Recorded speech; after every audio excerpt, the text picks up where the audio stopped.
The crib wasn't supposed to be there when he knocked. The man everyone in my family bowed to stepped into my $39 a night room and froze at the sight of pale blue rails. "Whose child is this?" he asked, like the answer might burn the last page of his will. I stared back and said, "Yours if you meant it when you taught us that family comes before money." The next morning, the family group chat exploded. By sundown, a six-figure gift had vanished. A forged signature was under review, and the golden child finally met a locked door. My name is Everly Hayes. I'm 27 years old, and for the last 6 weeks, my home has been room 214 at the Pinecrest Motel, a place that smells like stale cigarettes and industrial cleaner. The neon sign outside buzzes, casting a sick pink glow over the peeling laminate desk where I sit every night, trying to make the numbers make sense. By day, I'm a billing analyst on probation at Silverpine Regional Clinic. It's a job I clawed my way into, one that requires me to look at other people's financial misery and code it correctly. By night, I run gig shifts, delivering lukewarm pad thai and pizza to homes with driveways, counting the tips to see if they'll cover tomorrow's gas or another can of formula. I'm stretching the formula. I tell myself it's fine, that June won't notice, but the guilt eats at me every time I add that extra half-ounce of water. Inflation isn't just a word on the news here, it's the rising price of diapers. The reason I buy the off-brand teething rings, the knot in my stomach that never, ever goes away. On the corner of the desk, next to my laptop, is the stack: medical bills, preeclampsia, an emergency C-section, a 2-day stay in the NICU for June, the complications of childbirth, billed in neat, terrifying line items. I'm living week to week because I had to break a predatory lease, one that doubled the rent with 30 days' notice, and the motel was the only place that would take cash without a credit check. My daughter, Juniper. June is asleep in the portable crib wedged between the bed and the wall. She is perfect. She is the only thing in my life that is whole and true, and she is the one thing my family can never know about. My family is the Lane family. You might not know the name, but you know the buildings they've put up, the skyline they helped shape, the wealth, the real, foundational money, sits with one person, Elliot Lane, my grandfather. He's 82, a self-made real estate magnate who built an empire from gravel and sheer force of will. He taught us that a Lane pays their debts and never, ever makes excuses. At least, he used to talk to me. I haven't heard his voice in almost 2 years, not since the Thanksgiving blow-up. It was a masterpiece of domestic warfare, engineered entirely by my Aunt Meredith. A misplaced word here, a faked email there, and suddenly I was the ungrateful, volatile granddaughter who had stormed out, screaming about the family's values. The truth was, I had quietly asked why my education fund had been empty. The explosion that followed wasn't mine. It was theirs. But I was the one cast out. Now, the only one who has Elliot's ear is my cousin, Tessa Whitlow. She's 26, a micro-celebrity, an influencer who documents her perfect, curated life for hundreds of thousands of followers. Tessa is Meredith's daughter, the golden child. Her visits to Grandpa are carefully staged photo opportunities. She brings him artisan pastries and polished lies, reinforcing the narrative of her success and my failure. She is everything I am not: polished, compliant, and most importantly, profitable for the family brand, the education fund. That's the original wound, the one that still festers, all through my childhood. My parents, rest their souls, beamed with pride. "Everly doesn't need to worry," my mother would say. "Your grandfather set up an education fund for you. It'll cover college. No problem." They believed it. I believed it.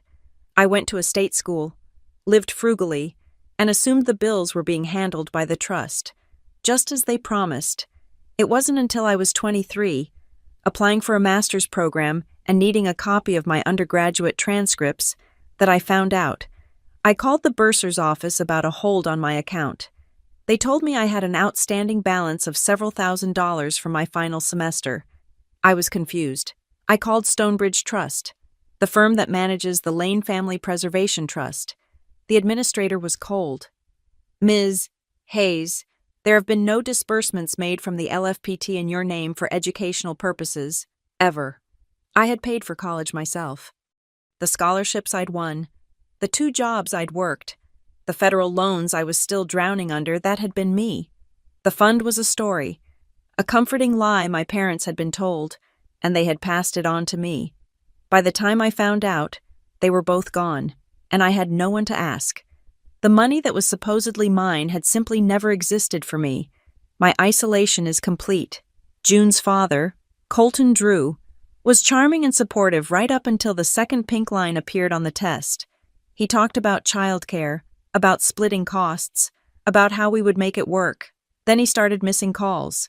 When I was 7 months pregnant and the first medical bills arrived, his number was disconnected. He refused to be listed on the birth certificate.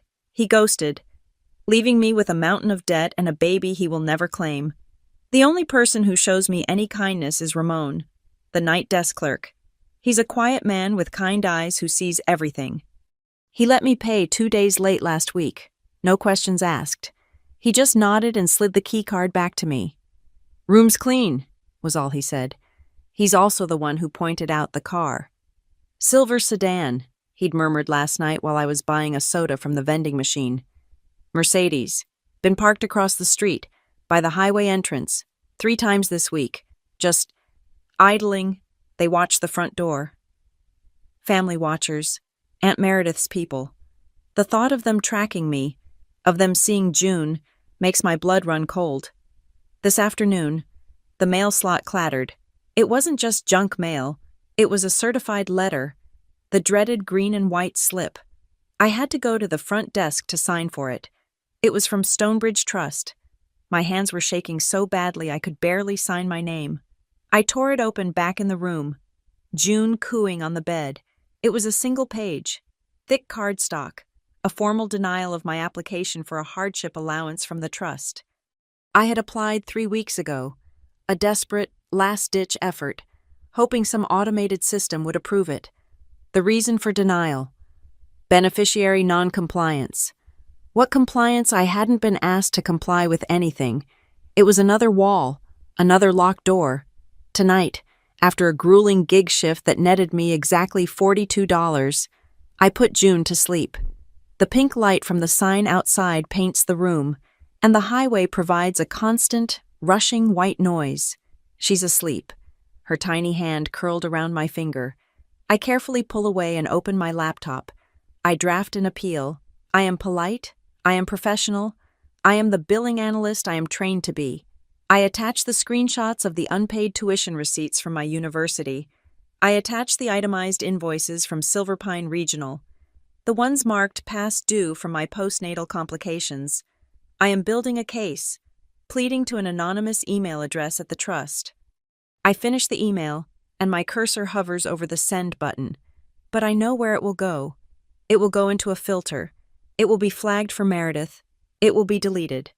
I think about texting Grandpa Elliot directly. My fingers even type out the message, "Grandpa, I need help. It's not what you think," but I delete it. The last time I tried, 6 months ago, just to say I missed him. The reply came almost immediately, but it wasn't him. It was from his phone. But the language was cold, corporate. It was Meredith. "Please respect Grandpa's rest. He is not to be disturbed with family matters. You can direct any inquiries through my office." My office? I close the laptop. The certified letter is a weapon. They are documenting me as the problem. They are building a case to have me formally disinherited, citing non-compliance. An email won't work. A phone call won't work. I look at June, sleeping in the cheap crib I bought secondhand, the one that barely fits in this room. The sight of her, so innocent in this world of manufactured lies, hardens my fear into something else. Resolve. I can't fight them through their channels. They own the channels. I have to create a new one. I will show him the truth. I will bring Elliot Lane here, to this motel, to this room. I will make him see the receipts, the bills, and the baby. I will make him see what his family, in his name, has done. I just have to get him here before Meredith realizes I'm no longer playing by her rules. I can't just be a victim. A billing analyst's job is to find the story in the numbers, to follow the paper until the discrepancy makes sense. If Meredith is building a case against me, I will build a better one against her. My new gig shift is research. After June is fed and sleeping, her breathing a soft rhythm in the dark room. I open my laptop. The motel's Wi-Fi is slow, agonizingly slow, but it's all I have. I start digging. It begins with the Lane Family Preservation Trust, the LFPT. I have old emails from my parents, forwarded correspondence from Stonebridge Trust years ago. I start with public filings. Trusts of this size have to register. They have to file basic paperwork. I find it. The trustees are listed clearly: Elliot Lane, Meredith Whitlow, and a third name, Graham Vale. Esquire, Graham Vale. I remember him. A tall, thin man with a smile that never reached his eyes, always carrying a pristine leather briefcase. He was the family attorney, the one who drafted the documents and nodded approvingly at everything Elliot said. He was also, I recall, the one who handled Tessa's first DUI, making it quietly disappear. I have a beneficiary portal, the one that's now useless, but I can still access old statements, the ones from before I was locked out. I pull years of them. I'm looking for a pattern. I find one, every year, around late April. Tessa's birthday is May 2nd. A significant grant is disbursed from the LFPT. The recipient is listed as Rose Quartz Media, LLC. A quick search confirms what I already suspect: it's Tessa's shell corporation, the one that manages her brand deals and influencer contracts. But the grant isn't labeled lifestyle or personal. It's labeled Educational Enrichment Grant STEM Mentorship Initiative, Tessa STEM. The only science Tessa knows is the chemistry of her hair dye and the physics of her camera angles. It's a joke. It's theft, laundered through a corporate entity and rubber-stamped by the trustees. I create a spreadsheet. In one column, Tessa's STEM grants, approved every single year.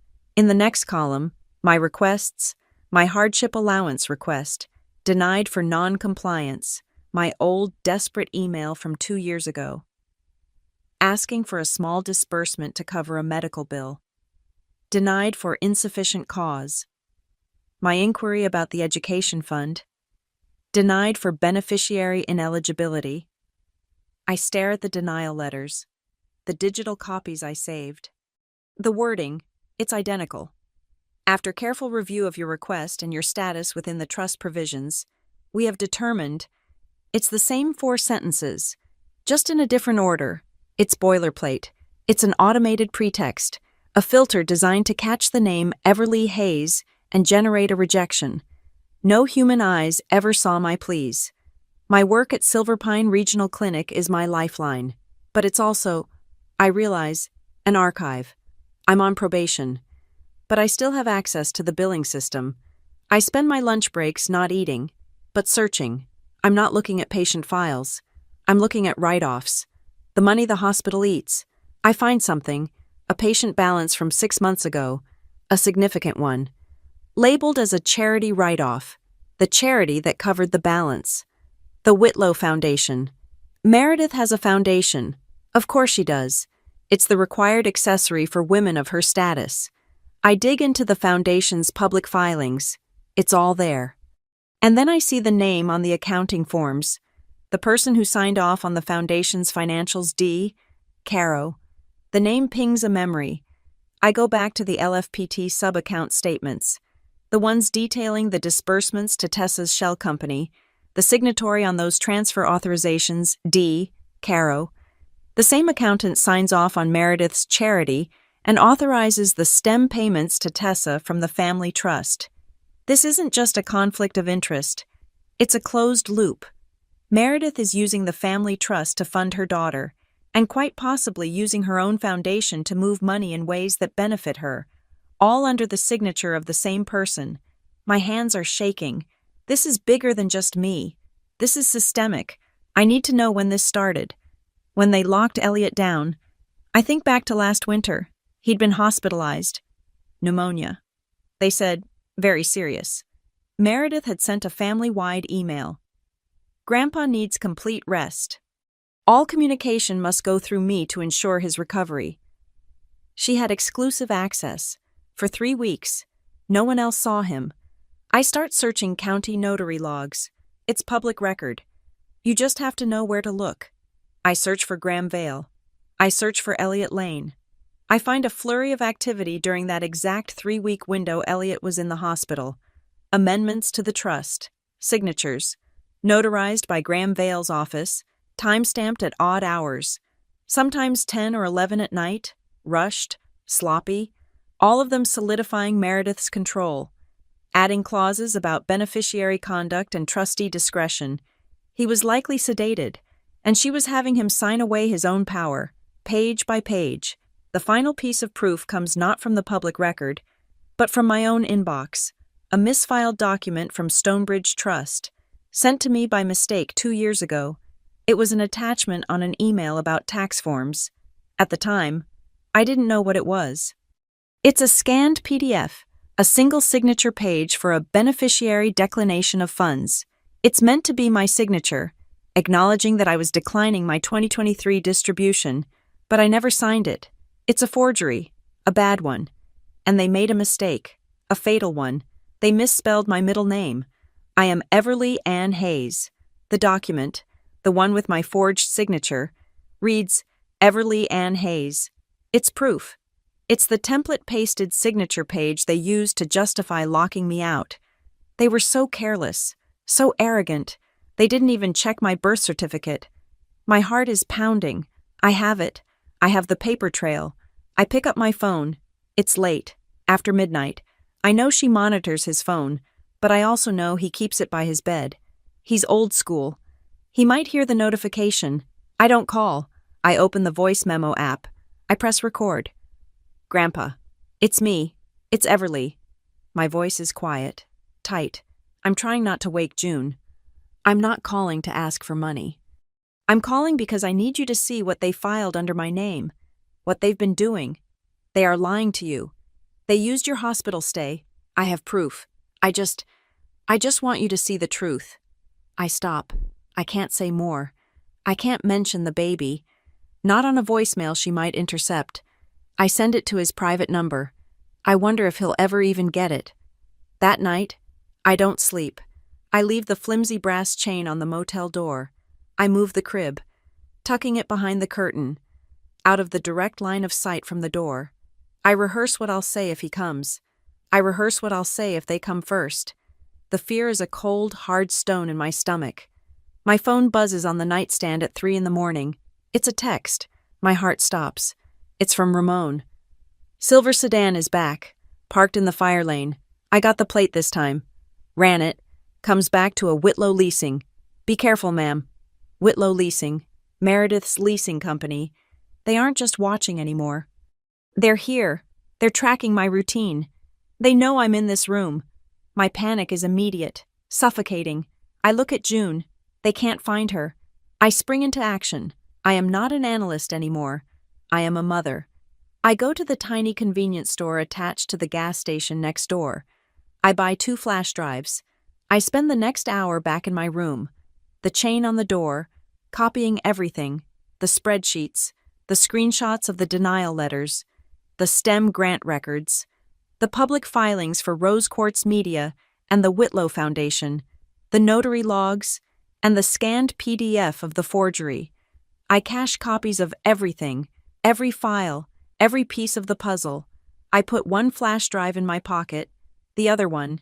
I wrap in a piece of plastic wrap from a sandwich. I lift the thin mattress of June's crib. With a roll of medical tape from my first aid kit, I tape the second flash drive securely to the underside of the crib's central slat. They can take my laptop. They can kick me out of this room, but they will not get this. It stays with my daughter. The hum of the highway outside the Pinecrest Motel is a constant, a sound that has replaced the silence of my old apartment. I'm sitting on the edge of the bed, the mattress sinking under my weight, nursing June. My phone screen is too bright in the darkness, and I'm scrolling. A bad habit, a desperate search for connection that only delivers more isolation. And then I see her, my cousin, Tessa. She's posted a new reel. It's filmed in what looks like a penthouse, all glass and white marble. The lighting is professional. She is immaculate. She holds up a box. Her manicure perfect. You guys are always asking me how I stay motivated. She chirps, her voice a practiced, breathy intimacy. It's about honoring the lessons. My granddad, the patriarch, always said you have to earn it. She opens the box. Inside, resting on velvet, is a watch. It's gold, heavy, the face encrusted with diamonds. It catches the light and fractures it into 1,000 sharp pieces. This is my I earned it piece, she says, strapping it on. A little reminder of what the Lane legacy is all about. She winks. The text overlay pops up. $16,000. The hashtags are a final, brutal stab. Gifted, family legacy, earned not given. My milk lets down in a painful rush. June fusses, and I shift her. My eyes scanning the comments section. It's a flood of praise, heart emojis, and envy. And then I see them. What about the other one? The cousin who went rogue. I heard she was totally ungrateful, tried to steal or something. Tessa is the real legacy. The other one is just trash. My stomach clenches. Tessa, or whoever runs her account, hasn't deleted them. She has liked them. She has clicked the small heart icon next to the comment calling me ungrateful. She is actively, publicly validating the narrative that I am the problem. My fingers tremble over the keyboard. I want to write, she didn't earn that. That was paid for by the STEM Mentorship Initiative from Rose Quartz Media, funded by the trust you're looting. I want to upload the spreadsheet, the forged signature, the proof. I actually start to type. I draft a neutral, cold statement. As a beneficiary of the Lane Family Preservation Trust, I feel compelled to clarify that all distributions are governed by fiduciary duty. Public representations of these distributions as earned may be misleading. I look at the words. They are weak, online. Facts don't matter. Context doesn't matter. On her turf. I am just a crazy relative in the comments section. She has 1 million followers. I have a Motel Wi-Fi signal and a stack of medical bills. I delete the text. I close the app. I will not fight her online. That is her battlefield. A place of smoke and mirrors. I will fight in documents. I will fight in the cold, hard language of the law. I will fight with the truth, on paper. The next morning, I drop June at the unlicensed daycare I found, a small apartment run by a grandmother who charges by the hour. It takes every dollar I made on my gig shift last night. I hate leaving her there. I hate the smell of old diapers and cheap air freshener, but I have to work. I walk into Silver Pine Regional Clinic, the smell of bleach and lukewarm coffee hitting me. I'm 10 minutes early, my probationary period looming over every swipe of my keycard. My supervisor, Janine, spots me from her cubicle. Everly, my office, close the door. Janine is a fair woman, stressed and overworked, but fair. Her expression is not angry. It's worse. It's worried. What's wrong? Janine? She sighs, pushing her glasses up. HR flagged your timesheets. They're asking why your hours are inconsistent, why you're clocking in and out at odd times, why you're not taking a full lunch. I'm on probation, I say, my voice steady. I'm just trying to get my work done. I take my lunch at my desk. I know that, she says, lowering her voice. But Everly, this didn't come from inside the clinic. We got a call yesterday, from the Whitlow Foundation. My blood turns to ice. They're one of our major donors, Janine continues, oblivious to the name's impact. They're conducting a donor audit. They claimed they were reviewing organizational efficiency and wanted to see how donor funds were being managed at the staff level, and they specifically asked about your department, and then they asked about you, by name. Meredith, she isn't just watching my motel. She is attacking my job. She is trying to cut the last thread holding me and June above water. This isn't about the trust anymore. This is about survival. I don't know why they'd ask about me. I lie, my heart hammering against my ribs. I've never even met them. Janine holds up a hand. Look, I don't care about your family stuff.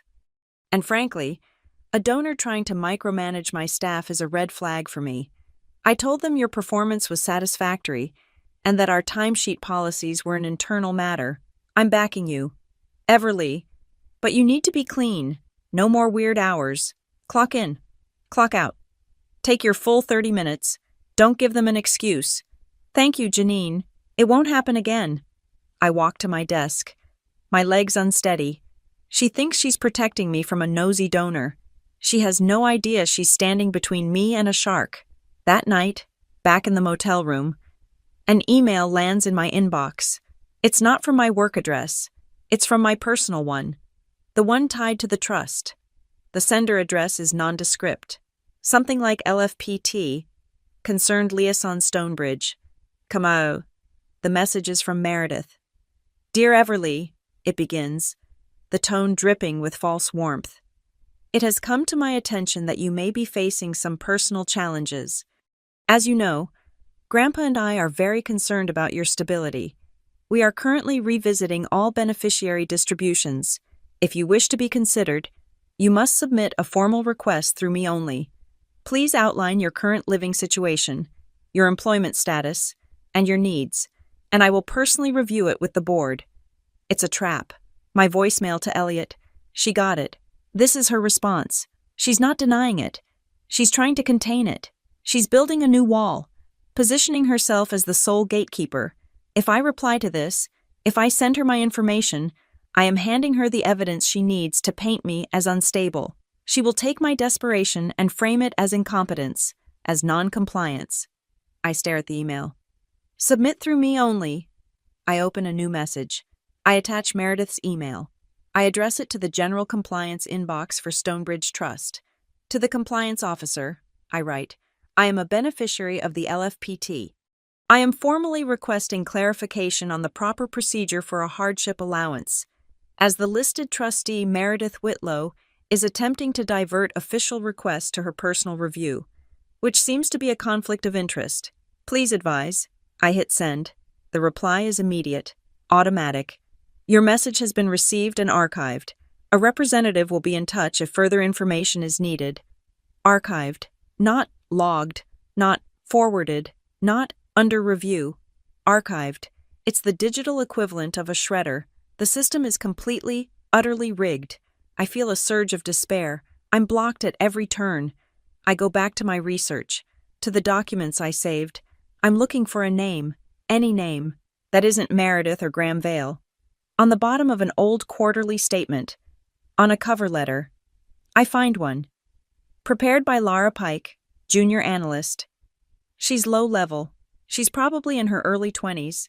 She's a nobody, which means she might be the only person who isn't already compromised. I find her on LinkedIn.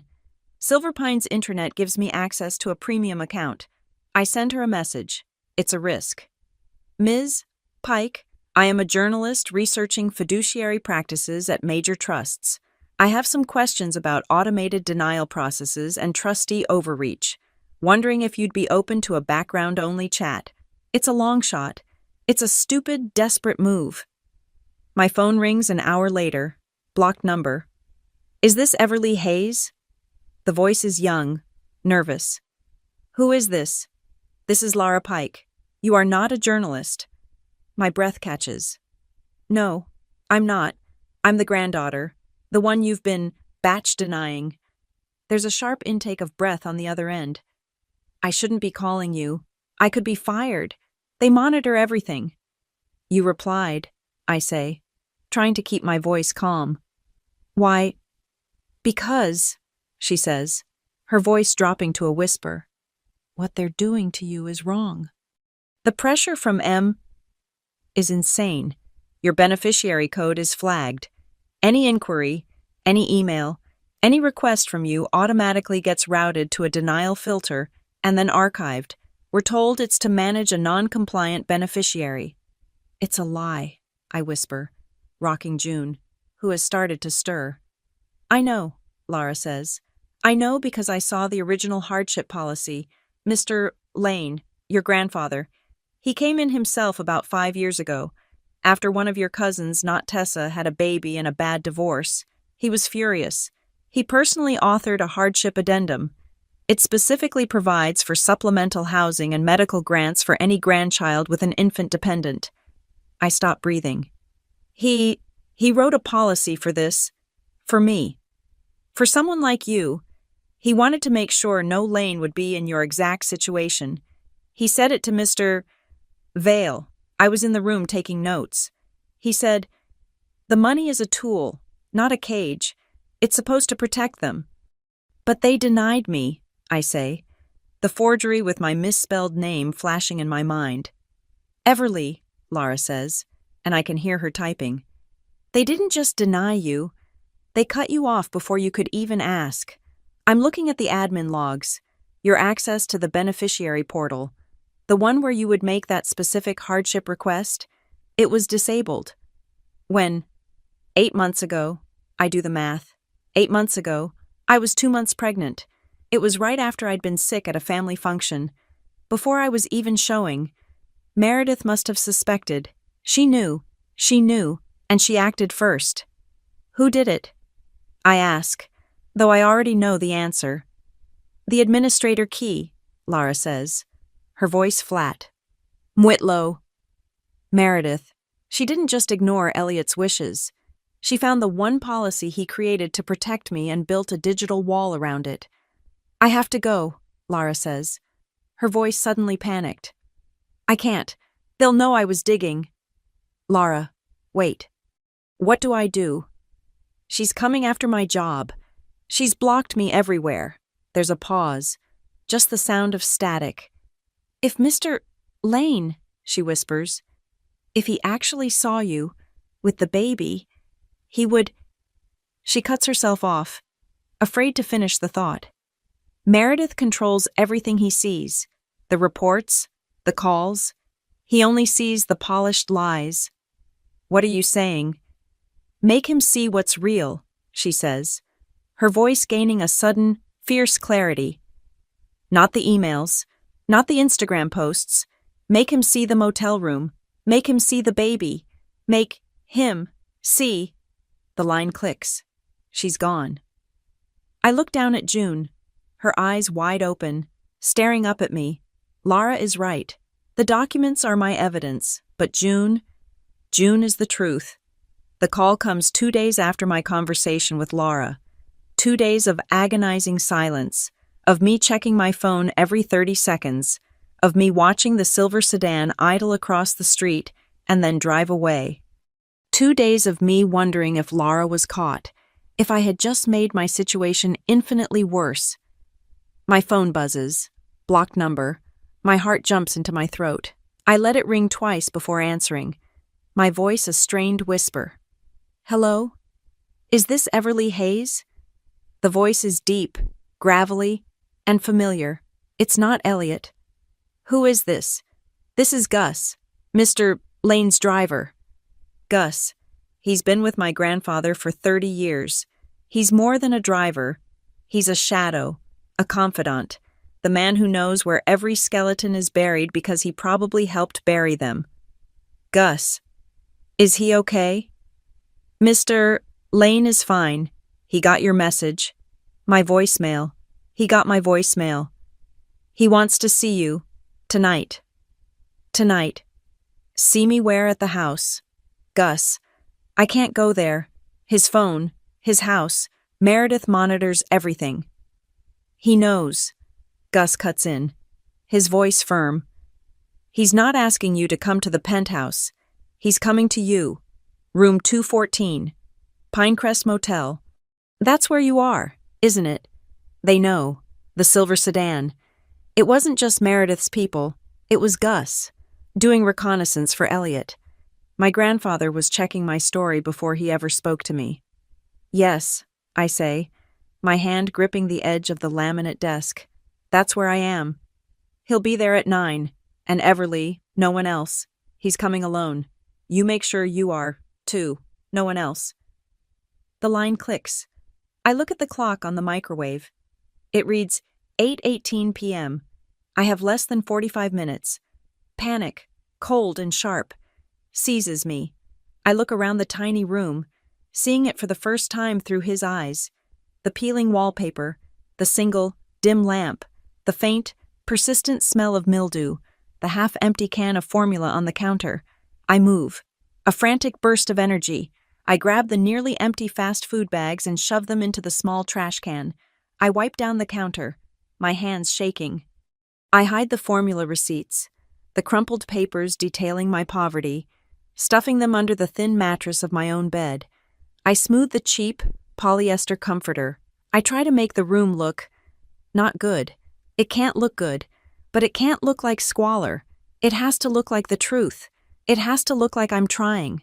Every sound I make, the rustle of the trash bag, the scrape of the chair, makes June stir in her crib. She fusses, her small face crumpling. "Shh, baby, shh," I whisper. Picking her up, I bounce her, my heart hammering a rhythm against her small back. "Please, June, please go back to sleep. Just for an hour. Please." She settles, her breathing evening out.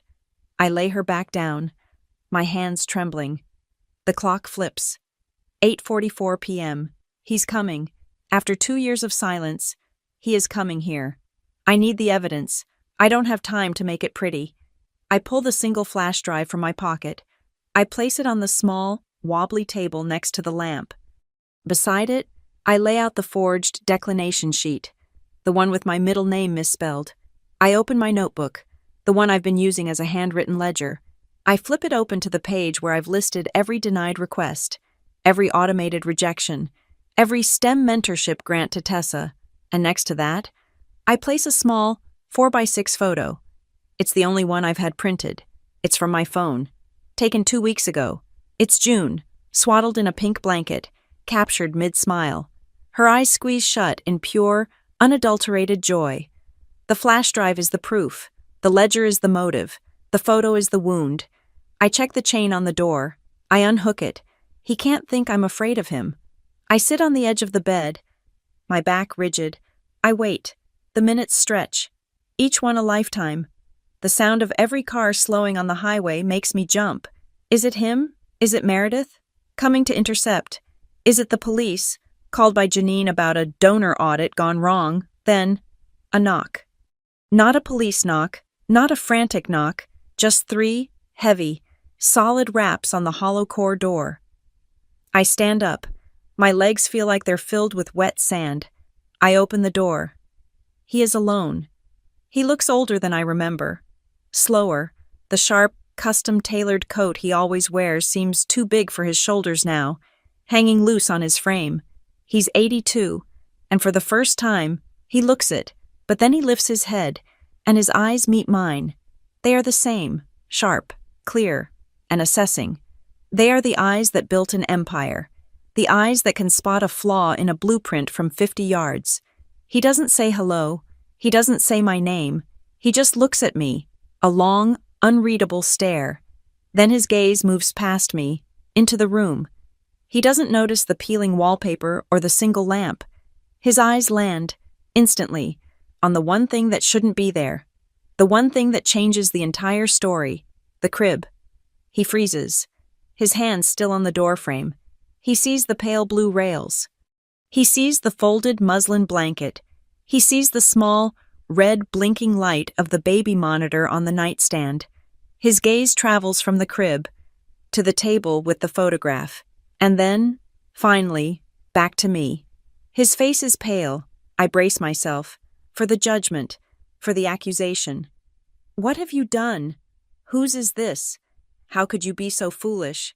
I prepare for the lecture on lane responsibility, on the shame I've brought. Instead, his voice breaks. It's not a crack.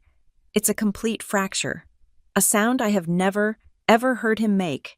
It's quiet, rough, and full of a sudden, terrifying grief. I didn't know. Just 3 words. They undo me. All the anger, all the fear I've held for 2 years. It just evaporates, leaving only the deep, aching sorrow. I know you didn't, Grandpa, I whisper. That's why I sent the message. He steps fully into the room, letting the door click shut behind him. He walks past me, his eyes locked on the crib. He reaches out a hand, his long, age-spotted fingers tracing the cheap wooden rail. "Who?" he starts, but he doesn't need to finish. "Her name is Juniper," I say. "June." He closes his eyes. He doesn't ask about Colton. He doesn't ask about the father. He understands, in that instant, that it doesn't matter. He understands my isolation. "You're in this room," he says. A statement of fact, not a question. "With a child." "I'm in this room," I confirm. "Because of them," I gesture to the table. He turns. The grief on his face is gone, replaced by the man I remember, the magnate, the shark. He picks up the forged declination sheet. He reads it, his eyes narrowing at the misspelled name. "I never signed that," I say. "I never even saw it." He puts it down and picks up my notebook, his eyes scanning the ledger. He sees the dates, the amounts, the STEM initiative grants next to my hardship denied. His jaw tightens. I can see a muscle working, a small, furious pulse just under his ear. He reads every single line. He doesn't rush.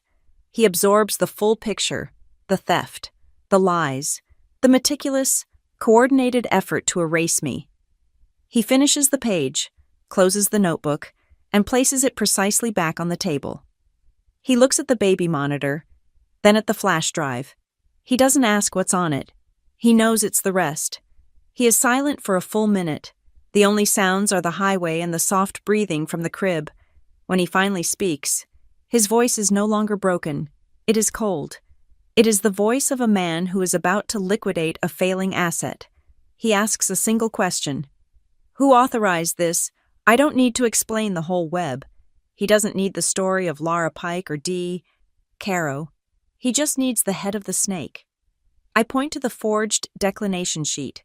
At the bottom, in the approved by box, are 2 sets of digital initials, time-stamped from the week he was in the hospital.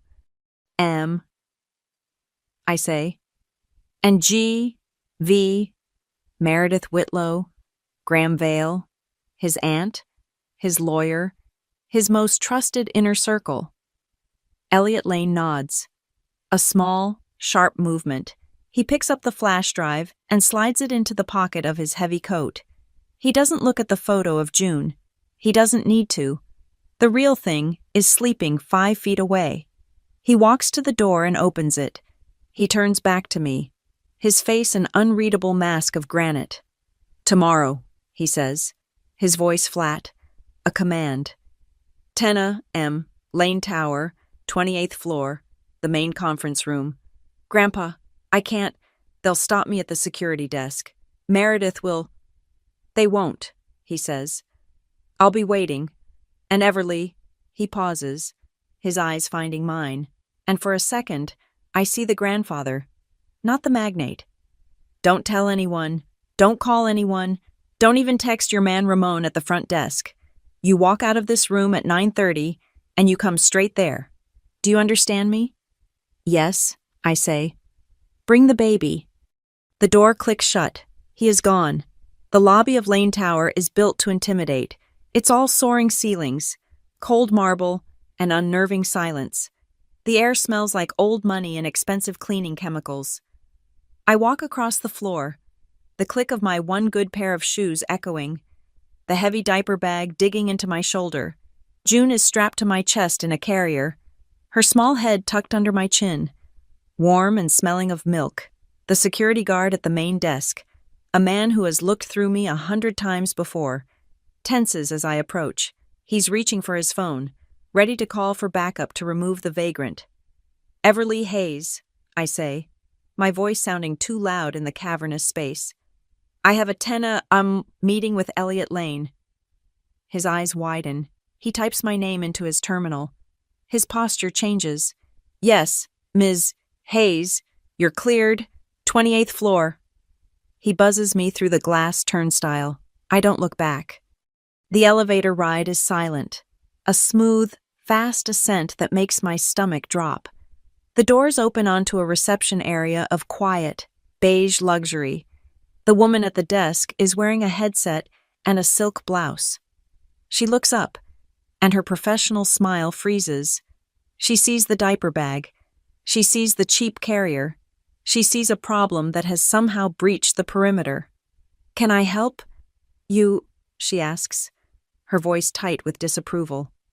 "Everly Hayes, for the review." Before she can answer, the elevator doors open again. Tessa bursts out, all energy and flashing teeth. "Cynthia, darling, we're here. The beneficiary review. We're just grabbing some B-roll for the Legacy series. My followers are dying to see where the magic happens." She is followed by a man with a professional camera on his shoulder and a woman holding a boom microphone. Tessa finally turns and sees me. Her practiced smile falters. Just for a second. The surprise in her eyes is genuine. She wasn't told I would be here. She thought she was the review. "Everly," she says, recovering instantly, turning her sparkle on the cameraman. "What a surprise, I'm so glad you're here to see this." The receptionist, now completely panicked, presses a button. "Mr. Lane is expecting all of you. Go right in." The conference room is a long, dark expanse of polished mahogany. Framed architectural photos of Elliot's most famous buildings line the walls. At the far end of the table, sitting alone, is my grandfather. Meredith is there, seated at his right hand, looking triumphant. Graham Vale is on his left, his pristine leather briefcase open, a smirk already on his face, and in a chair against the back wall, pale and clutching a folder, is Laura Pike. My heart gives a lurch. Elliot didn't just get my message. He acted. He summoned her. Tessa sweeps in, the camera light flooding the room. "Grandpa, we're here, just getting a little footage for the brand. This is all so incredible." Meredith looks at me, her eyes narrowing. "Everly, what are you doing here? This is a private meeting. Cynthia." "She's here because I invited her." Elliot's voice cuts through the air like a razor. It silences everyone. He looks at the camera. "Shut it down." "Grandpa, it's just for the blog." Tessa starts. "Gus." I hadn't even seen Gus. Standing in the shadows by the door, he steps forward, a man built like a refrigerator, and places his hand over the camera lens. "Mr. Lane said no recording." "You can't do that," the cameraman sputters. "Get out," Gus says. "Wait in reception." The crew, defeated, shuffles out. Tessa is left standing there, her face flushed, her primary weapon neutralized. "Well, that was rude," she mutters, taking a seat far down the table. "Thank you all for attending this beneficiary status review." Elliot begins, his voice the formal, corporate tone of a CEO. I can see Meredith and Graham relax. This is the meeting they planned. "A review of me. The problem. A review," Elliot continues, "which is being converted, as of this moment, into a trustee emergency session, pursuant to Clause 9, subsection B of the Lane Family Preservation Trust bylaws. The change in the room is instantaneous. It's not just a temperature drop. It's a total pressure change. I can feel the oxygen thin out. Graham Vale's pen stops moving. Meredith's smile tightens into a flat line. "Clause 9B, Elliot says, his eyes fixed on Graham. "Regarding suspected trustee fraud or malfeasance, which, as you know, Graham, triggers an immediate and binding audit." Graham finds his voice, though it's a little thinner. "Elliot, this is highly irregular.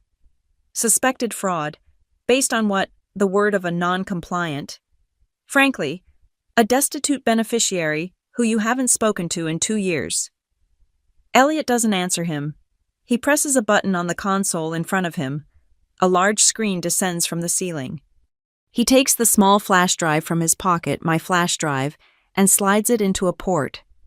"Based on this," he says, the screen flickers to life. The first image is not a spreadsheet. It's a high-resolution photograph of my motel room, the stained carpet, the peeling wallpaper, the microwave with a baby bottle next to it, and in the center, the crib. Meredith actually scoffs, a small, sharp sound of vindication. "This is your proof, Elliot. I agree. This is precisely what I've been trying to protect you from. This is her unstable lifestyle. She's unfit. She reaches into her own folder and slides a piece of paper across the mahogany. It's a photograph. Grainy. Clearly taken with a long lens from across the street. It's me, in my sweatpants, lifting June out of the car seat. This, Meredith says, her voice smooth, was presented to my security team, a clear sign of a high-risk situation. I was preparing to bring it to you myself. She's just confessed. She's just admitted to the surveillance. She has no idea what she's just done. Elliot looks at her photo, then back at the screen.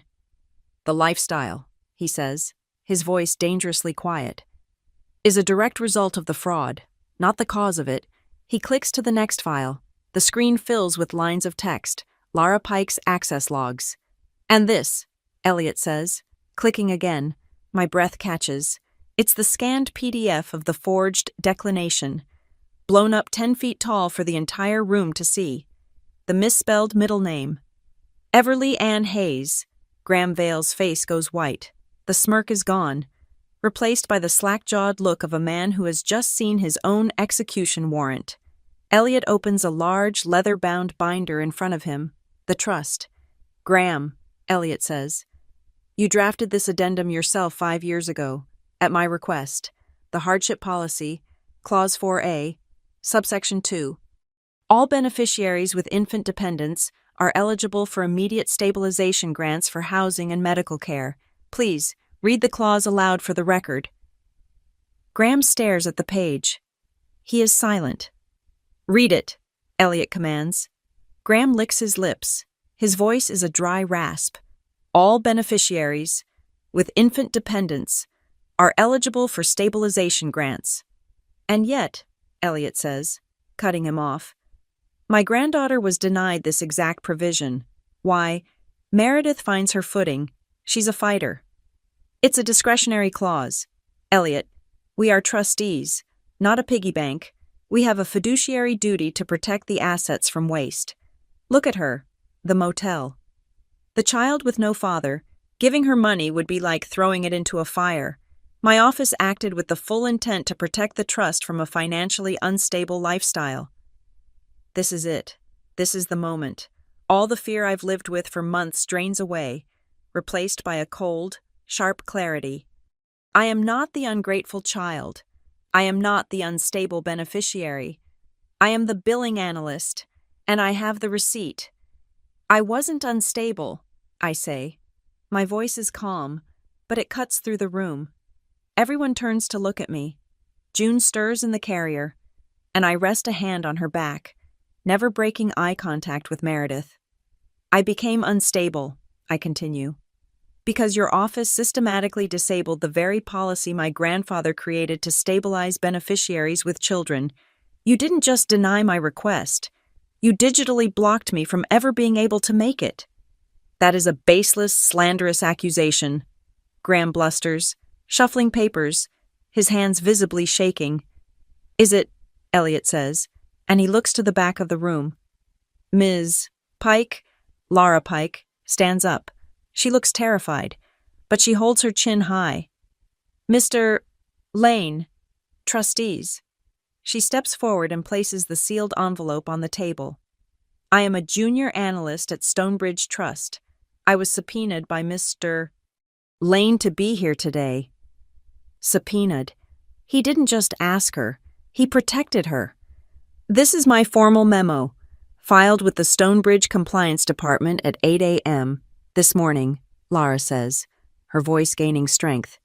It details the administrative overrides placed on Ms. Hayes's beneficiary portal. The portal was locked 8 months ago, flagging her account as non-compliant, which prevents any hardship request from being filed. Meredith is staring at Lara with pure, unadulterated hatred. Lara continues. The overrides were enacted using the administrator credentials M. Whitlow. Elliot nods. And what of the discretionary fund grants? Ms. Pike. That's outside the scope of the Graham starts. It is precisely the scope, Elliot says. He taps an intercom. Print the portal logs for the LFPT discretionary fund, all distributions, the last 5 years. A moment later, an IT technician I've never seen before enters, hands Elliot a thick stack of fresh printed paper, and leaves. Elliot drops the stack on the table. It lands with a heavy, final thud. "This," he says, "is a record of every dollar spent, and it maps perfectly." He taps the top page. April 28th, 2 years ago. STEM Mentorship Grant to Rose Quartz Media, $50,000. April 29th. Tessa Whitlow's Instagram, gifted, a new car, June 10th. Educational Enrichment Grant, $90,000, June 12th. Tessa Whitlow, Family Legacy, in Mykonos. Tessa finally finds her voice. It's high and shrill. "I earned that. I'm the face of this family. I'm a brand ambassador. I create value." "You created a liability," Elliot snaps, his eyes like steel. Graham Vale stands up, his chair scraping loudly.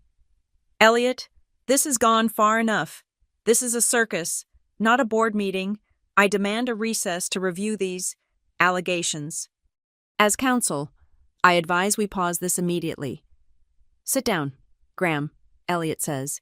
He doesn't raise his voice. He doesn't have to. "I will not be treated."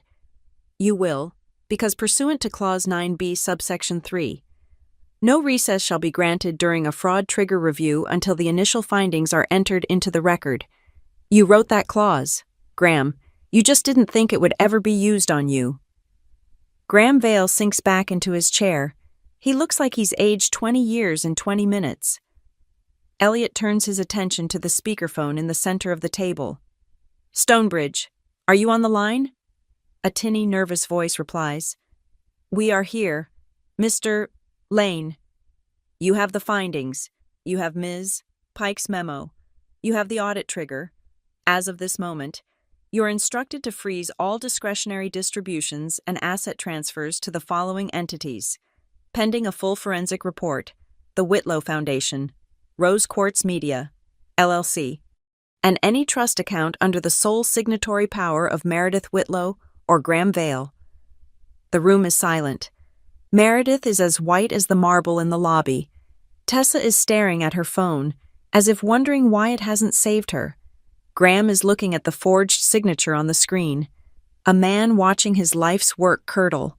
June stirs, and I rock her gently, my hand on her back. The coup is underway. The boardroom meeting was an amputation. What followed was the septic shock. I left Lane Tower with June asleep on my chest, the heavy diaper bag on one shoulder, and the weight of a war just declared on the other. I walked out of the revolving glass doors into the cold afternoon, and the first shot was fired before I even reached the sidewalk. Tessa was in the lobby, surrounded by the camera crew she had brought and dismissed. She was live streaming. Her face was a perfect mask of tragic, tear-stained betrayal. I can't even believe it," she sobbed into her phone, her voice catching for her thousands of followers. "My own family, my cousin, she's using her child." She let those words hang, letting the venom sink in. "She's blackmailing him. She's blackmailing my sweet grandpa, who has only ever been generous. She's trying to tear this family apart because she's unstable and ungrateful." Tessa's eyes, glistening, found the camera. "Please, everyone, just pray for my grandpa. He's being manipulated by a very sick person." The comments flew by in a blur of digital vitriol. "We're with you, Tessa. That cousin is jealous trash. How dare she use a baby?"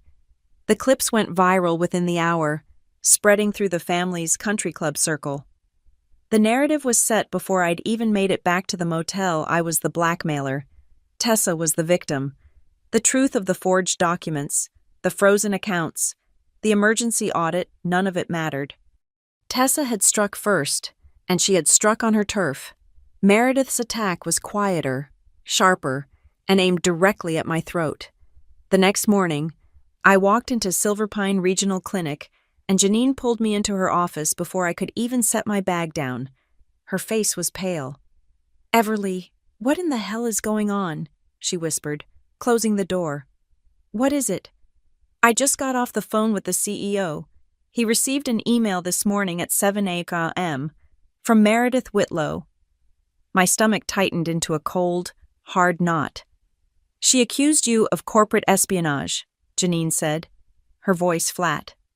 She claimed you are emotionally compromised and are actively leaking patient data to unauthorized third parties. She demanded your immediate termination. This was it. This was the kill shot. Not just my job, but my future. A termination for a HIPAA violation would mean I could never work in medical billing again. I would be blacklisted. Janine, I said, my voice shaking. I swear to you, I have never, ever. I know, she cut in, holding up a hand, which is why I went straight to IT. I had them run a full-scope audit on your credentials, going back 6 months. She tapped a thick printout on her desk. You haven't accessed a single patient file outside your direct billing queue. You haven't exported a single document. You haven't even used the office printer for anything non-work related. She leaned forward, her eyes angry. This is a documented, bad faith attempt to get an employee fired. Meredith Whitlow just used her donor status to make a false claim, trying to compromise our data integrity in the process.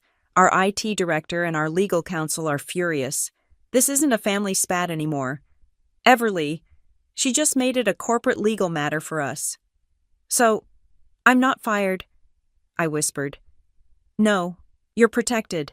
I've been ordered to log every interaction, and you are not to have any contact with her. But this paper, she tapped the IT report again. This is your proof. She just documented her own attempted character assassination. I took the report, another piece of evidence. I did not respond to Tessa's live stream. I did not issue a statement. I went back to the motel, sat on the floor while June played on the thin carpet, and I opened my laptop. I am a billing analyst. I would fight this with the cold, hard logic of a spreadsheet. I built a timeline. It was neutral, factual, and damning. Column A date, column B LFPT, action A G, grant 50 on, $1,000 to Rose Quartz Media, column C Tessa's public post E G, IG, gifted, new car, column D.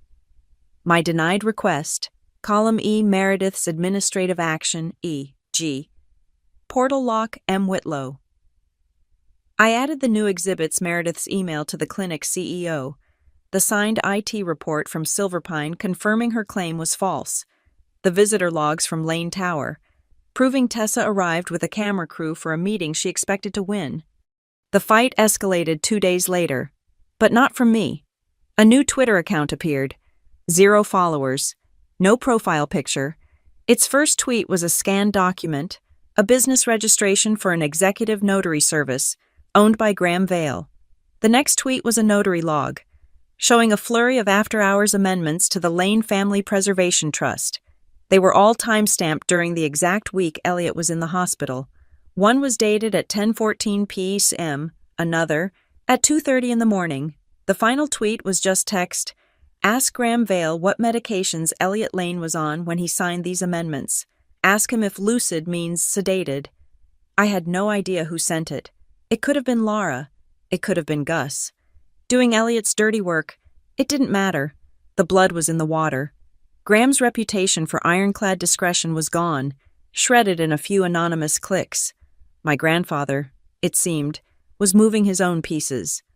An email arrived from his personal office, forwarded without comment. It was a formal, notarized statement from his personal physician, Dr. Alistair Finch. It stated, in no uncertain terms, that during the week in question, Elliot Lane was on a rotation of heavy sedatives and painkillers for his pneumonia, and was not, in his professional medical opinion, in a state of sound mind to execute complex legal or financial documents. Elliot was meticulously building the case to invalidate every document Graham and Meredith had created. The press was circling. Tessa's drama, combined with the anonymous tweets, was creating a low-level gossip storm. I got 3 calls from reporters at local business journals. I ignored them all. I would not fight this in public. Instead, I took my file on the Whitlow Foundation, the Doe Caro signature. the Silver Pine charity write-off overlap, the clear evidence of self-dealing. I packaged it, cited the relevant state codes, and filed a confidential formal complaint with the State Attorney General's Charitable Trust Unit. I wasn't a disgruntled granddaughter. I was a citizen reporting financial malfeasance at a registered nonprofit. I was moving the battleground from the gossip pages to a state investigation. Meredith was cornered. Her funds were frozen. Her lawyer was radioactive. Her reputation at the clinic was compromised. So she did the only thing she had left to do. She lunged. A courier on a bicycle delivered a thick, heavy envelope to the Pinecrest Motel. Ramon signed for it, his face grim as he handed it to me. It was a cease and desist from a new, terrifyingly expensive law firm I'd never heard of. It threatened me with defamation, slander, libel, and tortious interference. It accused me of stealing proprietary documents. It demanded I immediately stop all communication with Elliot Lane and retract my false and malicious statements. It was a blizzard of legal paper, designed to scare me into silence. They thought I was a broke, hysterical single mother. They didn't realize I had nothing left to lose. I went to the Motel Business Center, a single, ancient desktop computer by the ice machine. I paid the $2 fee and typed my reply to the new lawyer. Dear Counsel, I am in receipt of your letter. I will not be ceasing nor desisting.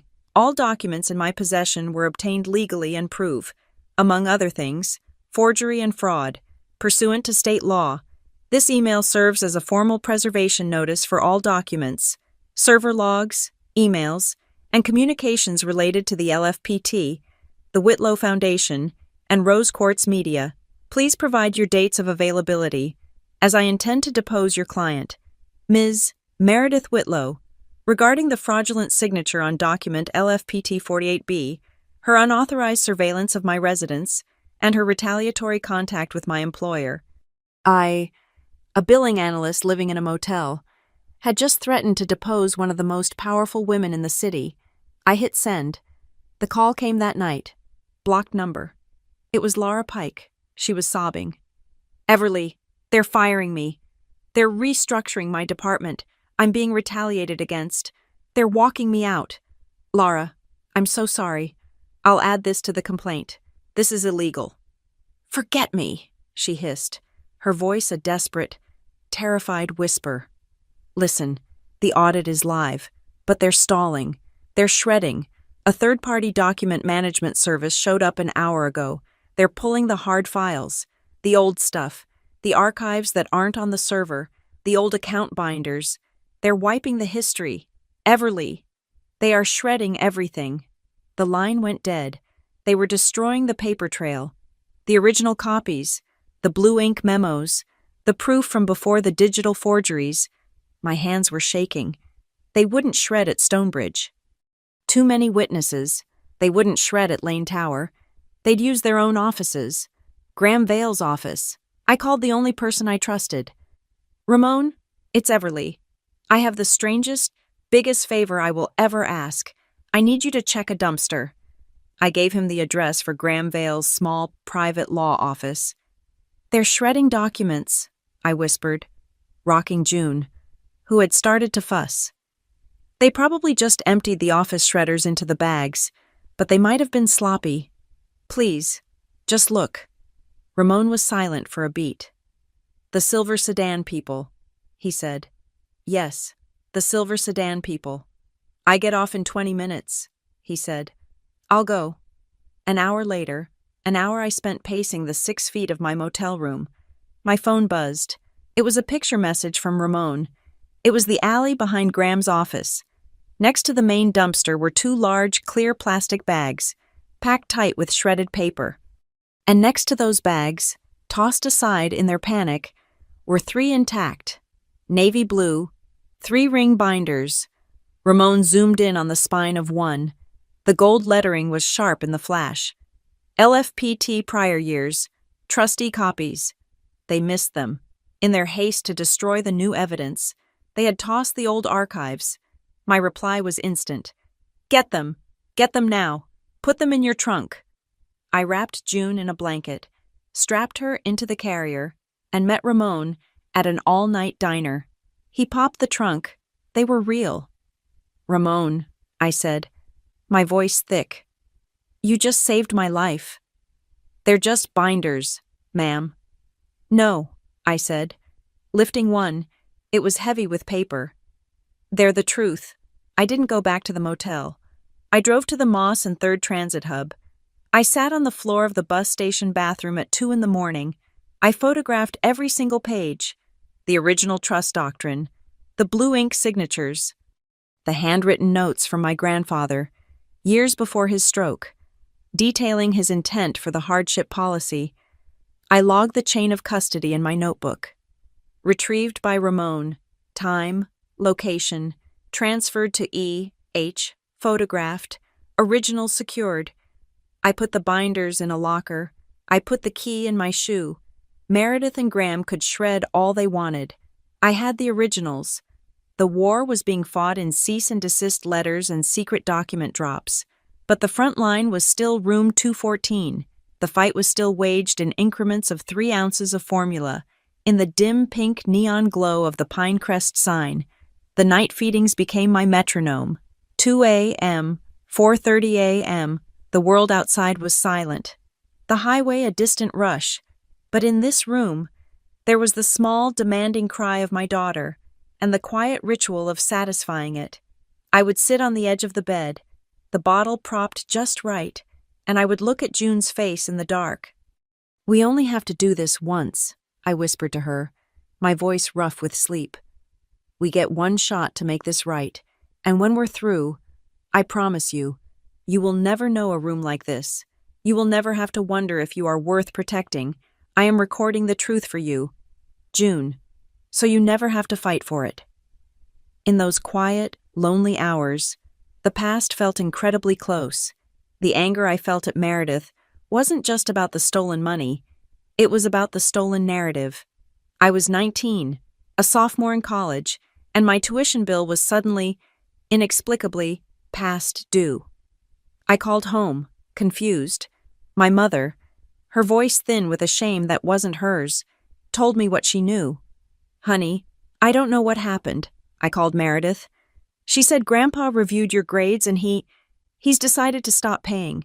He feels you're not applying yourself to the family legacy." Not applying myself. I had a 3.9 GPA and was working 30 hours a week at the campus library. The same week, Tessa, who had flunked out of a community college, was installed at Lane Tower as Grandpa's new executive helper. Her first project was redecorating his private lounge. The message was clear. I wasn't the right kind of granddaughter. I wasn't compliant. I wasn't the shiny, reflective surface Tessa was. So I took out the loans. I got a second job, waitressing, coming home at 1 in the morning smelling of fried food, to write a paper on economic theory. I did it. I graduated. But I carried the wound of that rejection, the belief that my grandfather, the man I admired, had looked at my hard work and found it lacking. I had to admit it to myself. Sitting there in the dark with June. For years, I wanted his approval even more than I wanted the money. I just wanted him to turn to me, just once, and say, "Well done." Now, that desire was gone, burned away. I didn't want his approval. I just wanted the truth entered into the record. I wanted the forgery with my misspelled name to be the only thing they remembered of this. The day after Ramon secured the binders, Gus called, blocked number, as always. "He wants to see you again," Gus said. No preamble. "I'm not coming to the tower. He's at the diner, the one on Moss. He wants to talk. Alone. I'll be there in 10. I bundled June, went to the diner, and saw the black sedan idling in the parking lot. Gus was in the driver's seat. He rolled down the passenger window as I approached, the diaper bag digging into my shoulder. "He's not in the diner," Gus said, his eyes checking the street. "He's in the car. Get in the back." I got in. The back of the sedan was like a different world, all black leather and silence. Elliot was sitting there, staring out the window. He looked exhausted. "You're not safe at the motel," he said, not looking at me. "She knows where you are." After tomorrow, you'll move. What's tomorrow? The vote. But that's not why I'm here. He turned to me. Gus told me what you did. The binders.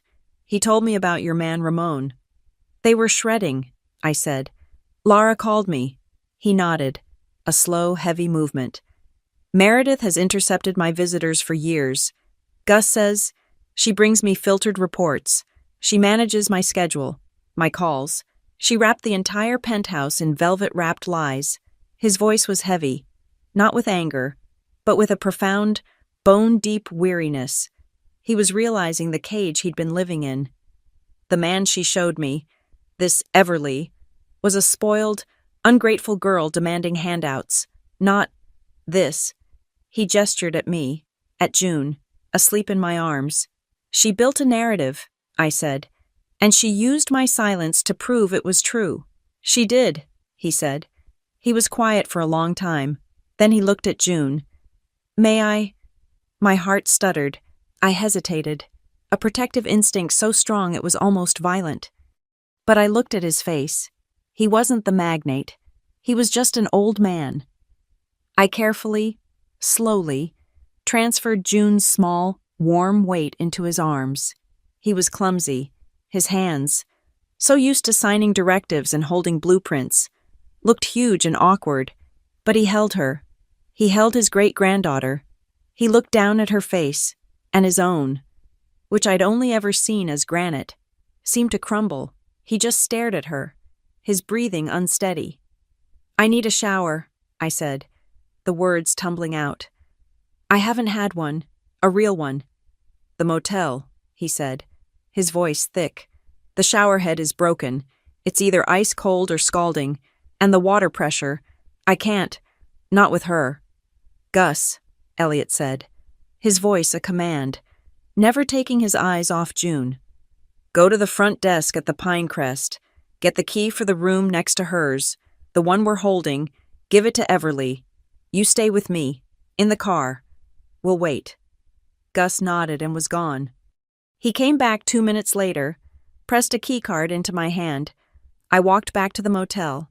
I unlocked room 216. It was identical to mine, but clean, unused.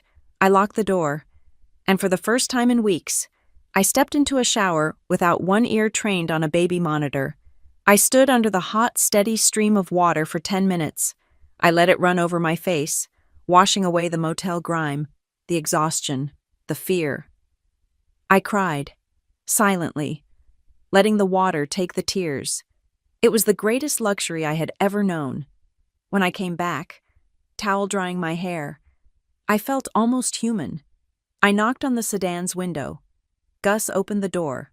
Elliot was still in the back seat, exactly as I had left him, holding June.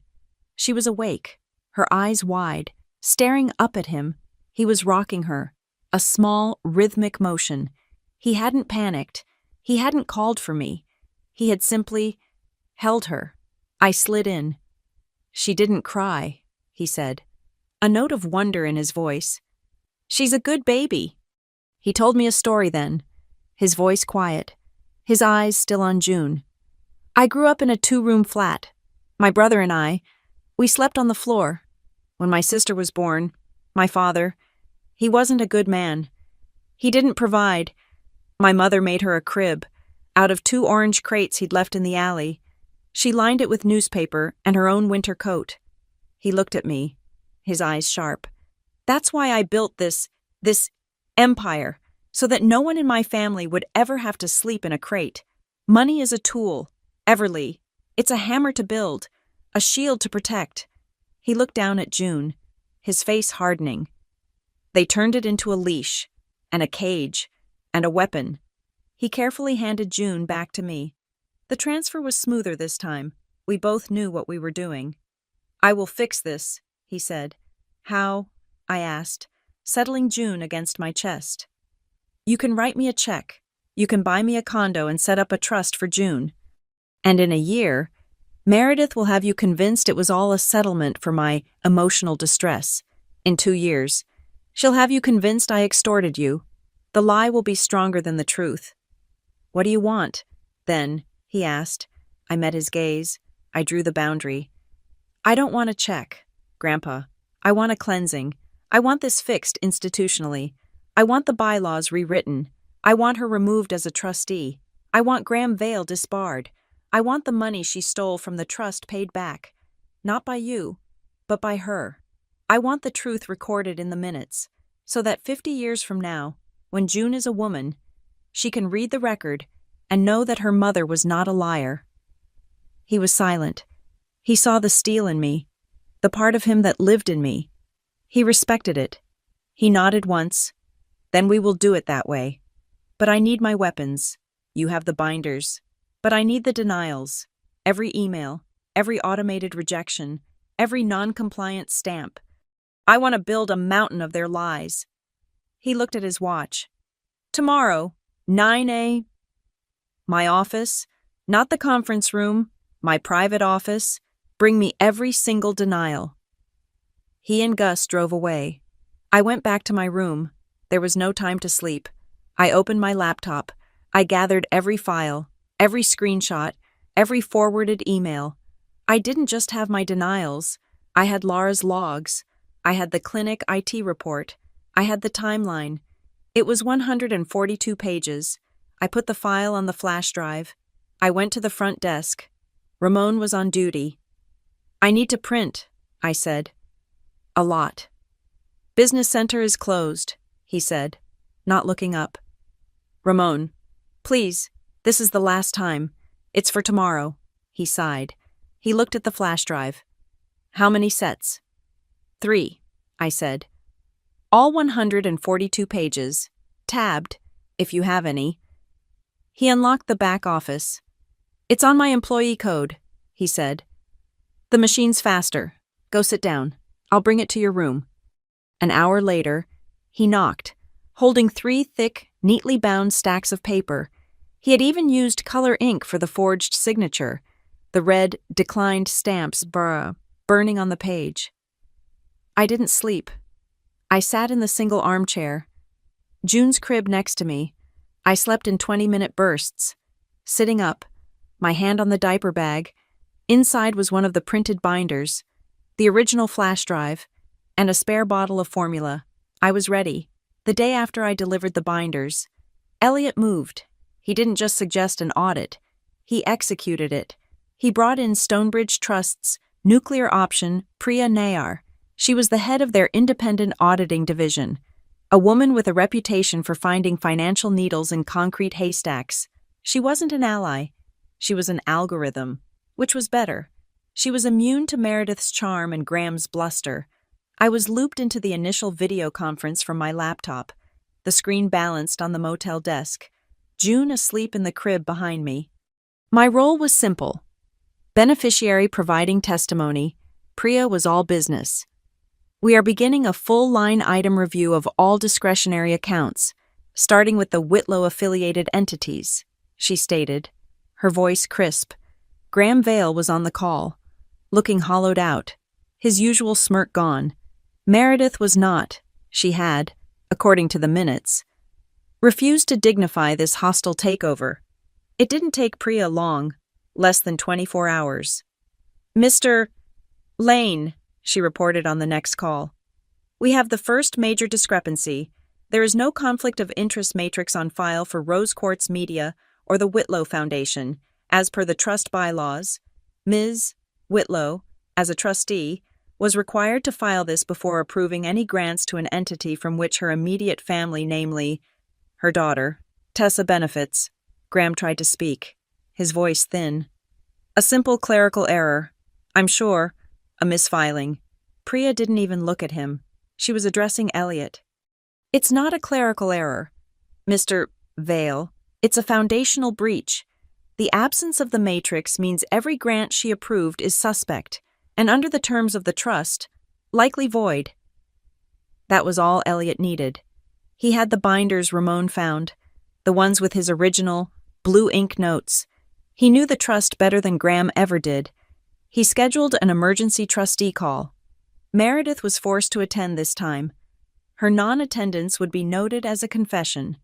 I was present again, a silent icon in the corner of the screen.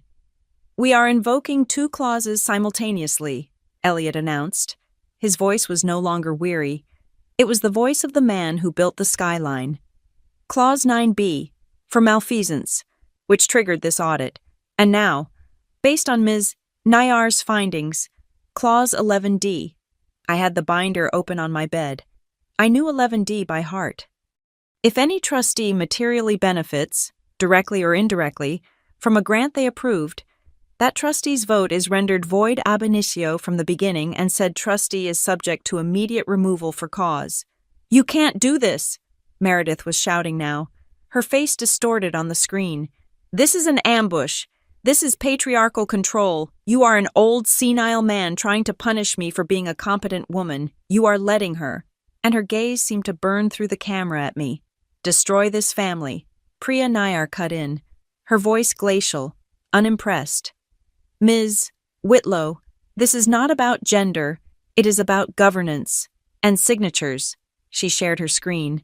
On one side was Elliot's signature from 2015 strong, sharp and angular.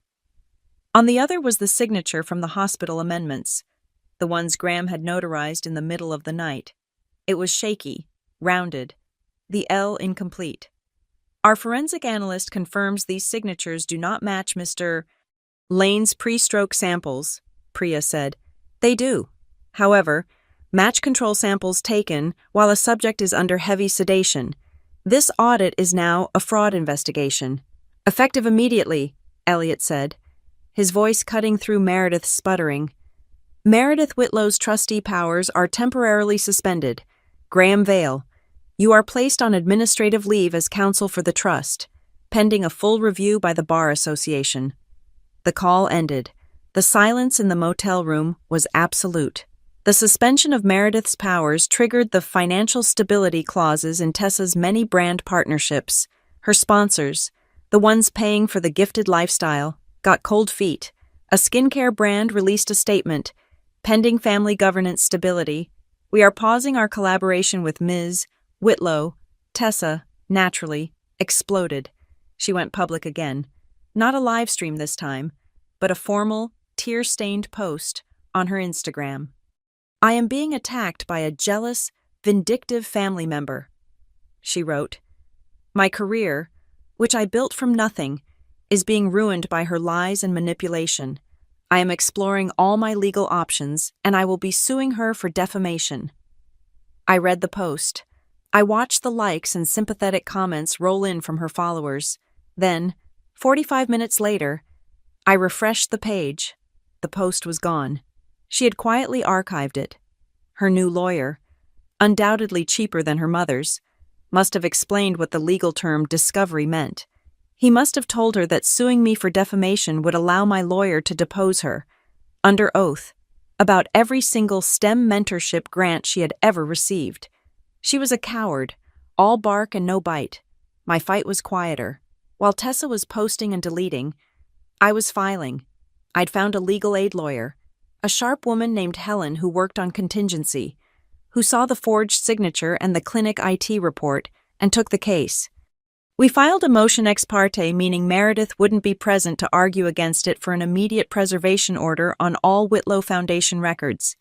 A judge granted it within hours, citing the evidence from the shredded binders.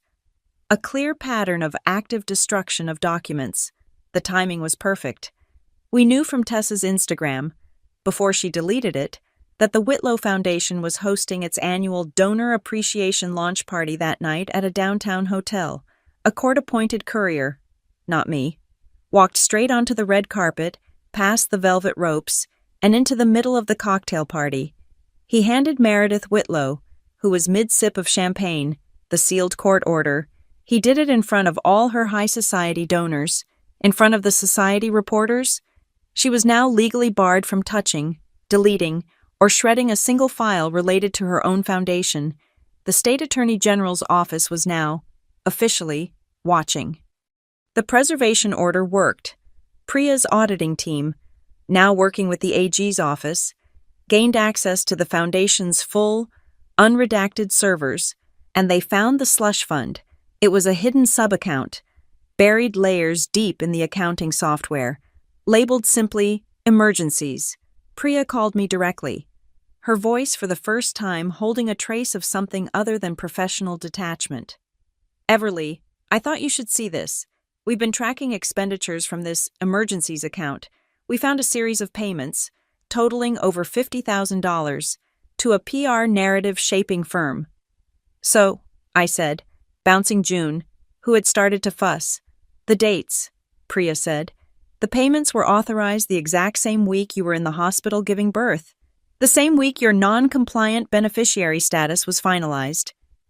My blood ran cold. While I was in a hospital bed, recovering from a C-section, she was spending $50,000 to manufacture the ungrateful granddaughter story, to plant the seeds of my instability before I had even held my child. She wasn't just reacting to me. She had planned my downfall. The audit was a floodgate. Elliot, seeing the full scope of the rot, signed a sweeping directive. It was sent to all beneficiaries. He ordered Stonebridge to immediately reopen all hardship portals. He authorized retroactive grants, with interest, to all qualifying beneficiaries who had been wrongfully denied in the past 5 years. My name was at the top of the list, but Priya wasn't done. She was methodical.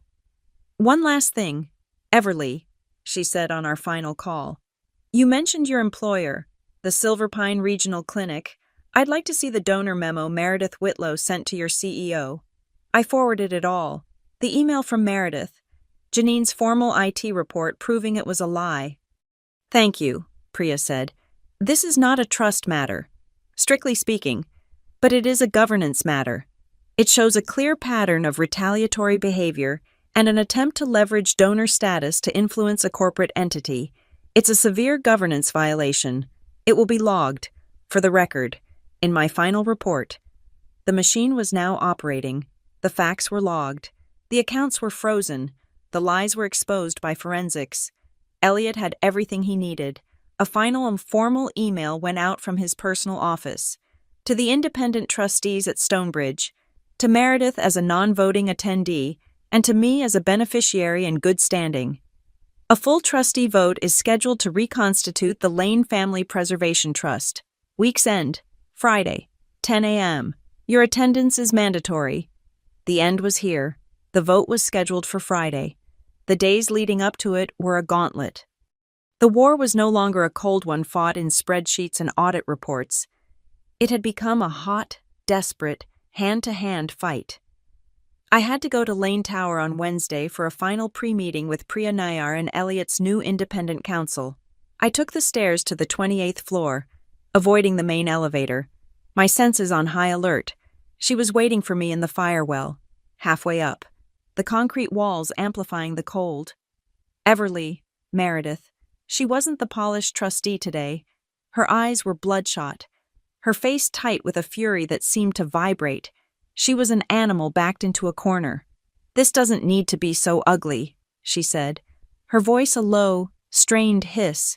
He's an old man. You've confused him. You've poisoned him against me, against his own family. He saw the proof. Meredith, that's all. Proof, she scoffed, as if the word was filth. She reached into her expensive coat pocket and pulled out a thick, cream-colored envelope. She held it out. This is a settlement, a formal offer. It's more than generous, enough for you and the child to disappear. Find a nice, quiet life, far away. You sign the papers, the audit stops, and everyone can heal. A hush sum, an NDA, a cage. I looked at the envelope, at the life she was offering me, a life of silence, paid for by my own silence. I thought about the mold in the motel shower, about the terror I felt every time a car idled outside. I'm not for sale, I said. I pushed the envelope back. Her eyes narrowed. But your paper trail is, I added. I pulled my phone from my pocket. I opened the voice memo app. The small red circle glowed, indicating it was recording. I held it between us. Was that a formal settlement offer? Meredith? Are you offering to buy my silence in an active fraud investigation? Is this contingent on me signing an NDA and retracting my testimony with the auditor? For a second, I thought she would lunge. I saw her hand clench, the perfectly manicured nails digging into her palm. She understood. I wasn't just refusing. I was gathering new evidence. I was logging her attempt to subvert the audit. "You pathetic little," she snarled. But she stopped. She saw the phone. She was trapped. She turned and stormed down the stairs, her heels striking the concrete like angry gunshots. I saved the recording. One more file for Priya. When I reached the lobby an hour later, the next attack came. It was Tessa. She must have been waiting. The camera crew was back, the bright, blinding light hitting me as soon as I stepped off the elevator. Everly. Tessa shoved a microphone toward my face, her own a mask of practiced tragedy. "Do you have any comment? Do you regret weaponizing a baby to get what you want? Was it worth it? Was destroying your entire family worth it, just to get a payout?" I instinctively turned, shielding June's face from the light, my hand on the back of her head. The questions were rapid fire, designed to provoke a reaction, to get a clip of me looking angry, unstable. "Do you regret blackmailing your grandfather? Do you—" That's enough. A new voice, sharp and authoritative, the head of Lane Tower Security, a man named Frank, stepped between us. He wasn't on Tessa's payroll, he was on Elliot's. "Back off, Ms. Whitlow. The cameras are not permitted in the lobby. I told you this. Shut it down." "This is harassment," Tessa shrieked, playing to her camera. "No, ma'am," Frank said, his voice bored. "This is trespassing. You and your crew need to leave. Now," as the security guard began to usher the sputtering, indignant crew toward the doors. I looked up. Far above us, on the glass-paneled mezzanine that overlooked the main lobby, my grandfather was standing. He was still, his hands clasped behind his back. He had watched the entire, ugly scene. He had seen Tessa, not as the curated, gifted granddaughter, but as a snarling, frantic stranger attacking a mother and a child. His face was granite. He didn't move. He just watched, until she was gone. That night, there was a knock on my motel room door. My heart leapt into my throat, my hand flying to the chain. Everly. It was Gus. I looked through the peephole. He was alone. I opened the door. He was holding a simple, locked, leather document box. "Mr. Lane wanted you to have these," he said, his voice a low rumble. "He said you'd know what to do with them. He also said, and I quote, 'It's time you had the originals.'" He handed me the box and a small key. He left. I locked the door, my hands shaking. I sat on the floor and opened it. They weren't binders. They were journals. His personal, blue ink journals, the ones I hadn't seen since I was a child. They were filled with his sharp, angular handwriting, detailing his philosophy, his deals, his vision. I found the section from 1998, when he'd first created the trust. I read his words, his original intent: to provide a floor, not a ceiling, to be a shield for the blood, not a weapon for the greedy. I kept turning, and then I found it, a single page, dated almost 10 years later, after some other, long-forgotten family dispute. The page was labeled, simply, "If they misuse this." It was a roadmap.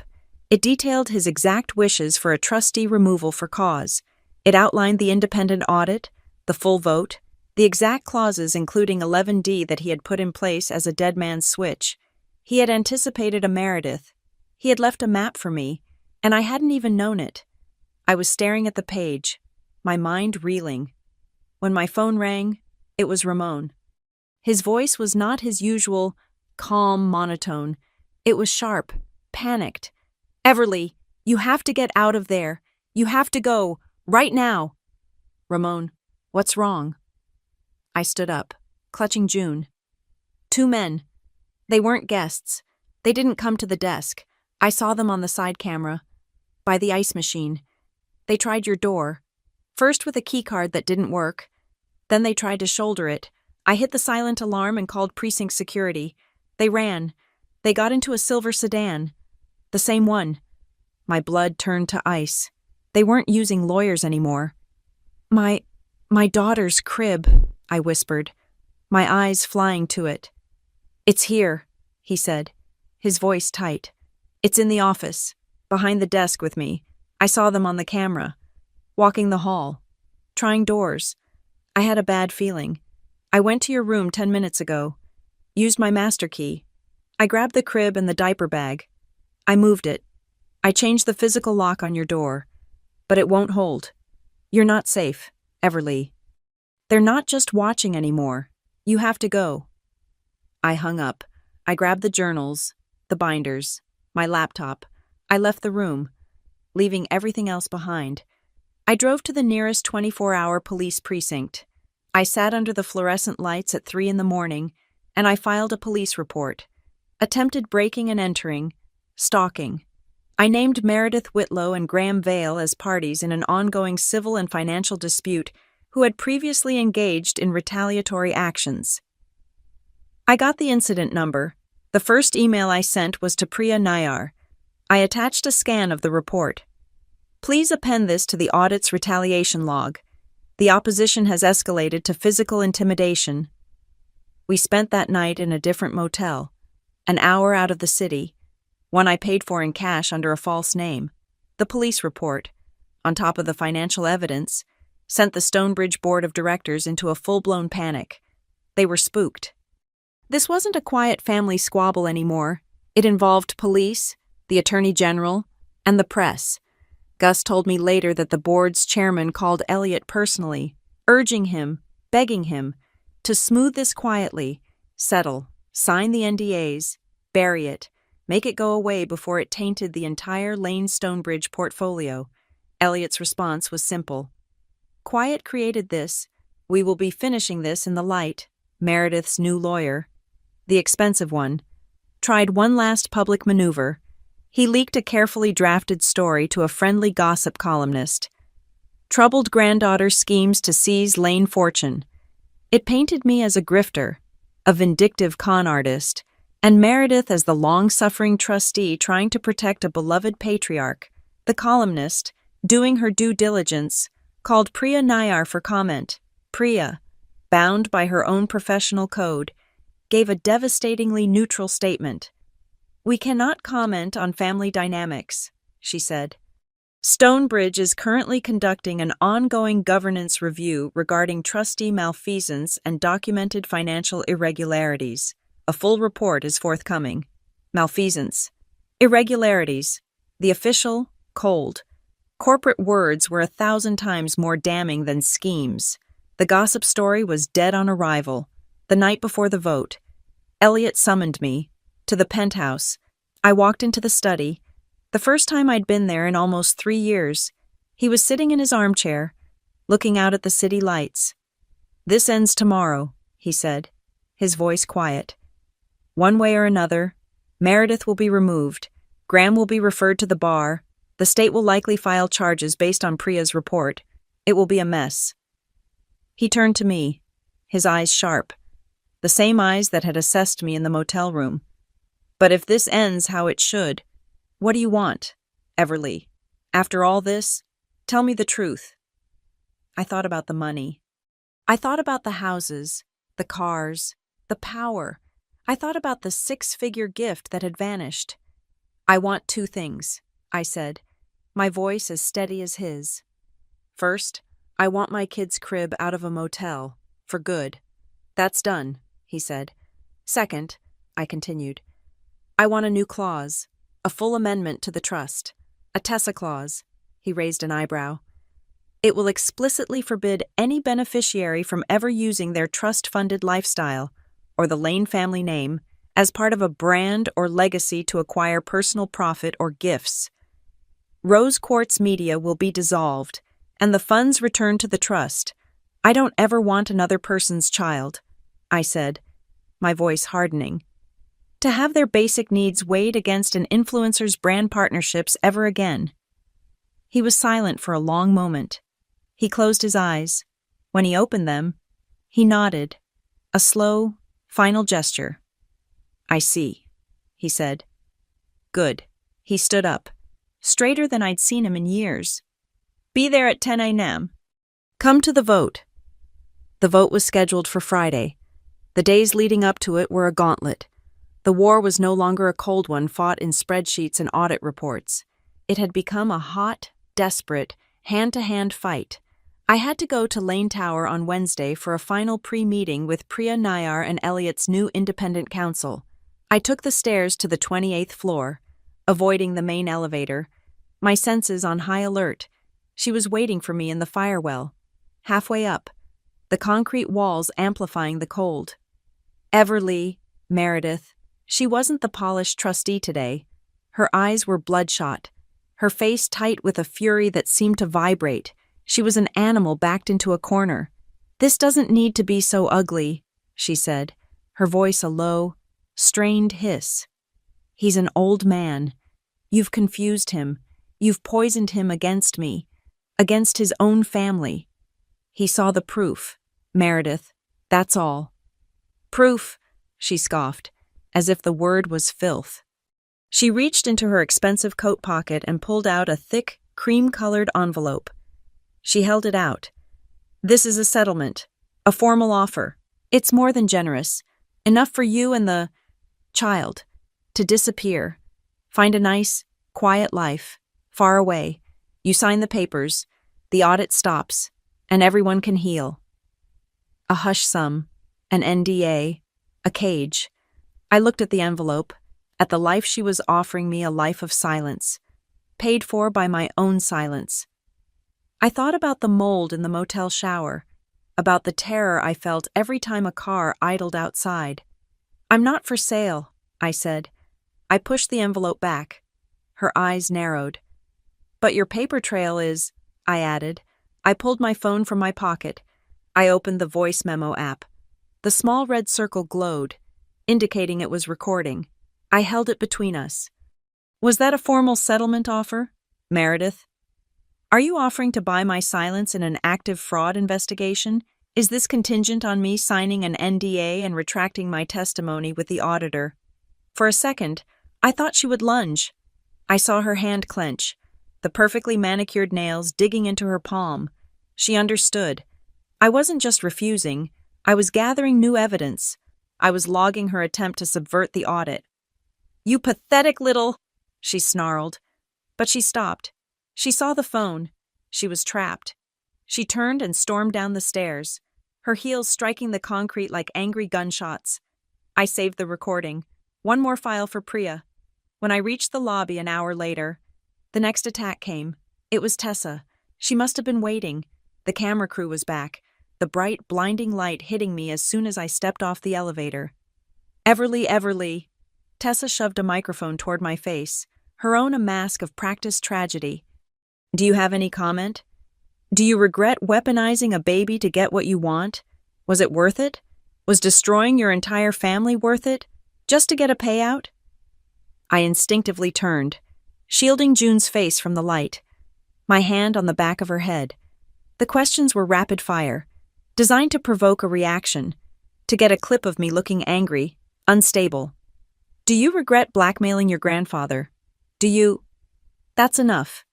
A new voice, sharp and authoritative, the head of Lane Tower Security, a man named Frank, stepped between us. He wasn't on Tessa's payroll. He was on Elliot's. "Back off, Ms. Whitlow. The cameras are not permitted in the lobby. I told you this. Shut it down." "This is harassment," Tessa shrieked, playing to her camera. "No.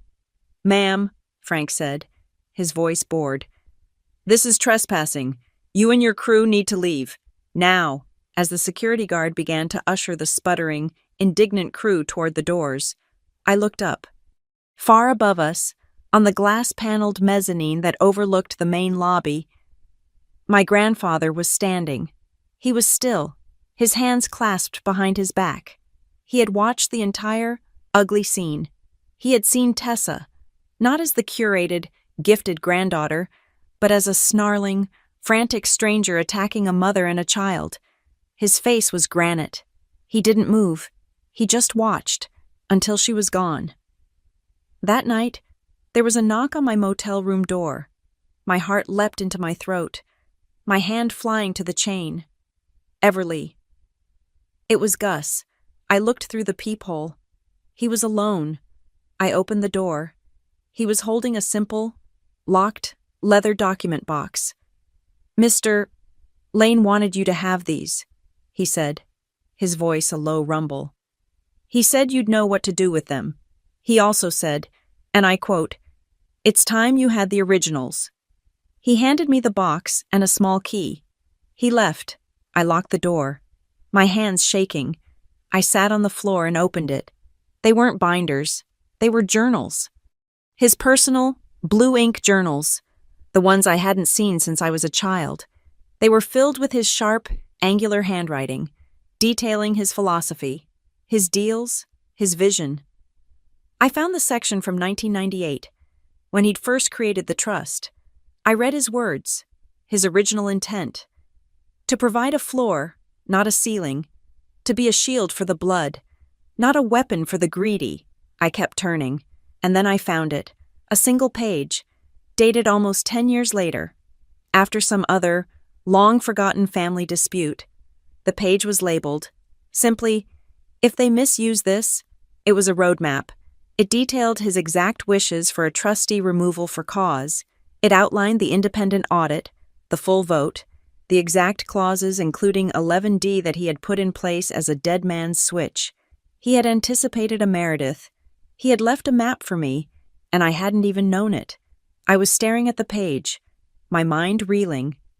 When my phone rang, it was Ramon. His voice was not his usual, calm monotone. It was sharp, panicked. "Everly, you have to get out of there. You have to go, right now." "Ramon, what's wrong?" I stood up, clutching June. "Two men. They weren't guests. They didn't come to the desk. I saw them on the side camera, by the ice machine. They tried your door. First with a key card that didn't work. Then they tried to shoulder it. I hit the silent alarm and called precinct security. They ran. They got into a silver sedan. The same one." My blood turned to ice. They weren't using lawyers anymore. My daughter's crib," I whispered, my eyes flying to it. "It's here," he said, his voice tight. "It's in the office, behind the desk with me." I saw them on the camera, walking the hall, trying doors. I had a bad feeling. "I went to your room 10 minutes ago, used my master key. I grabbed the crib and the diaper bag. I moved it. I changed the physical lock on your door, but it won't hold. You're not safe, Everly. They're not just watching anymore. You have to go." I hung up. I grabbed the journals, the binders, my laptop. I left the room, leaving everything else behind. I drove to the nearest 24-hour police precinct. I sat under the fluorescent lights at 3 a.m, and I filed a police report. Attempted breaking and entering, stalking. I named Meredith Whitlow and Graham Vale as parties in an ongoing civil and financial dispute who had previously engaged in retaliatory actions. I got the incident number. The first email I sent was to Priya Nayar. I attached a scan of the report. "Please append this to the audit's retaliation log. The opposition has escalated to physical intimidation. We spent that night in a different motel, an hour out of the city, one I paid for in cash under a false name.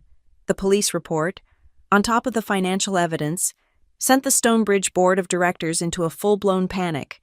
They were spooked. This wasn't a quiet family squabble anymore. It involved police, the Attorney General, and the press. Gus told me later that the board's chairman called Elliot personally, urging him, begging him, to smooth this quietly, settle, sign the NDAs, bury it, make it go away before it tainted the entire Lane Stonebridge portfolio. Elliot's response was simple. "Quiet created this.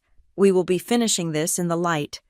Meredith's new lawyer, the expensive one, tried one last public maneuver. He leaked a carefully drafted story to a friendly gossip columnist. Troubled granddaughter schemes to seize Lane fortune. It painted me as a grifter, a vindictive con artist, and Meredith as the long-suffering trustee trying to protect a beloved patriarch. The columnist, doing her due diligence, called Priya Nayar for comment. Priya, bound by her own professional code, gave a devastatingly neutral statement. "We cannot comment on family dynamics," she said. "Stonebridge is currently conducting an ongoing governance review regarding trustee malfeasance and documented financial irregularities.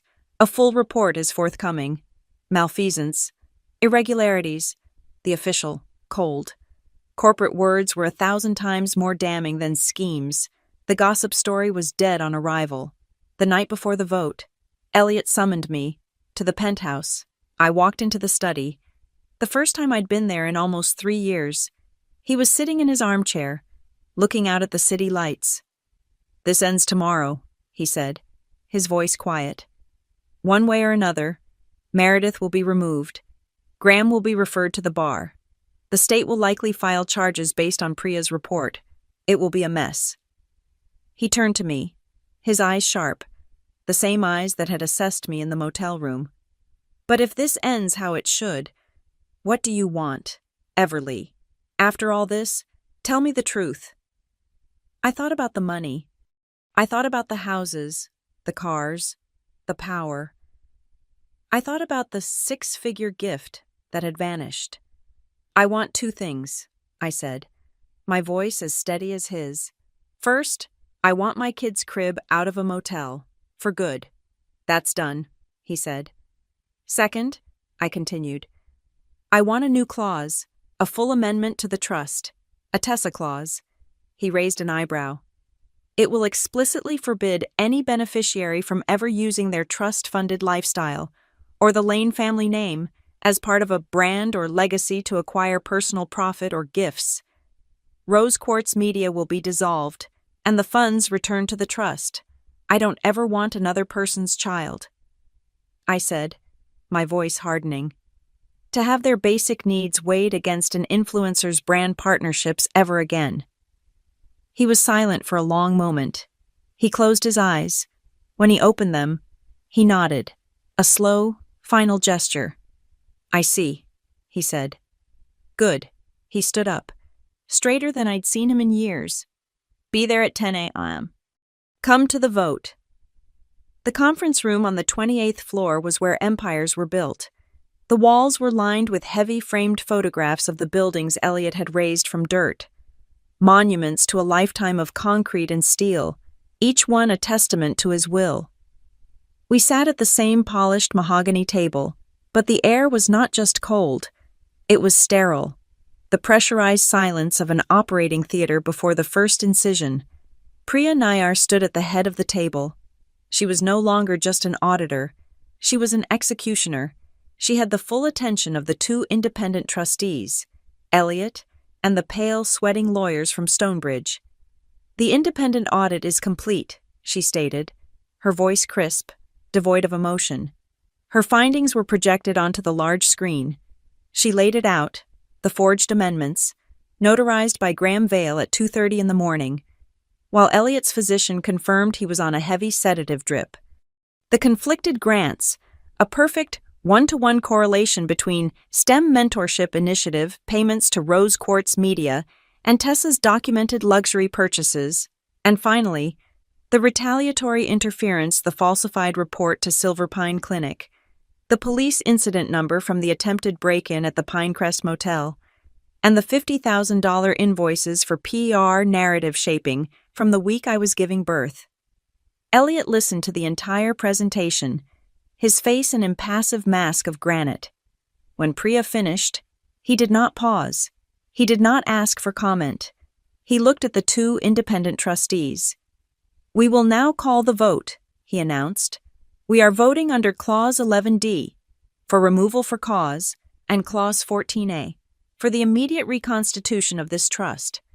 The motion on the floor is the immediate and permanent removal of Meredith Whitlow as trustee, the termination of Graham Vale as counsel for the Lane Family Preservation Trust, and the formal referral of this entire audit report to the State Attorney General's Office for criminal review.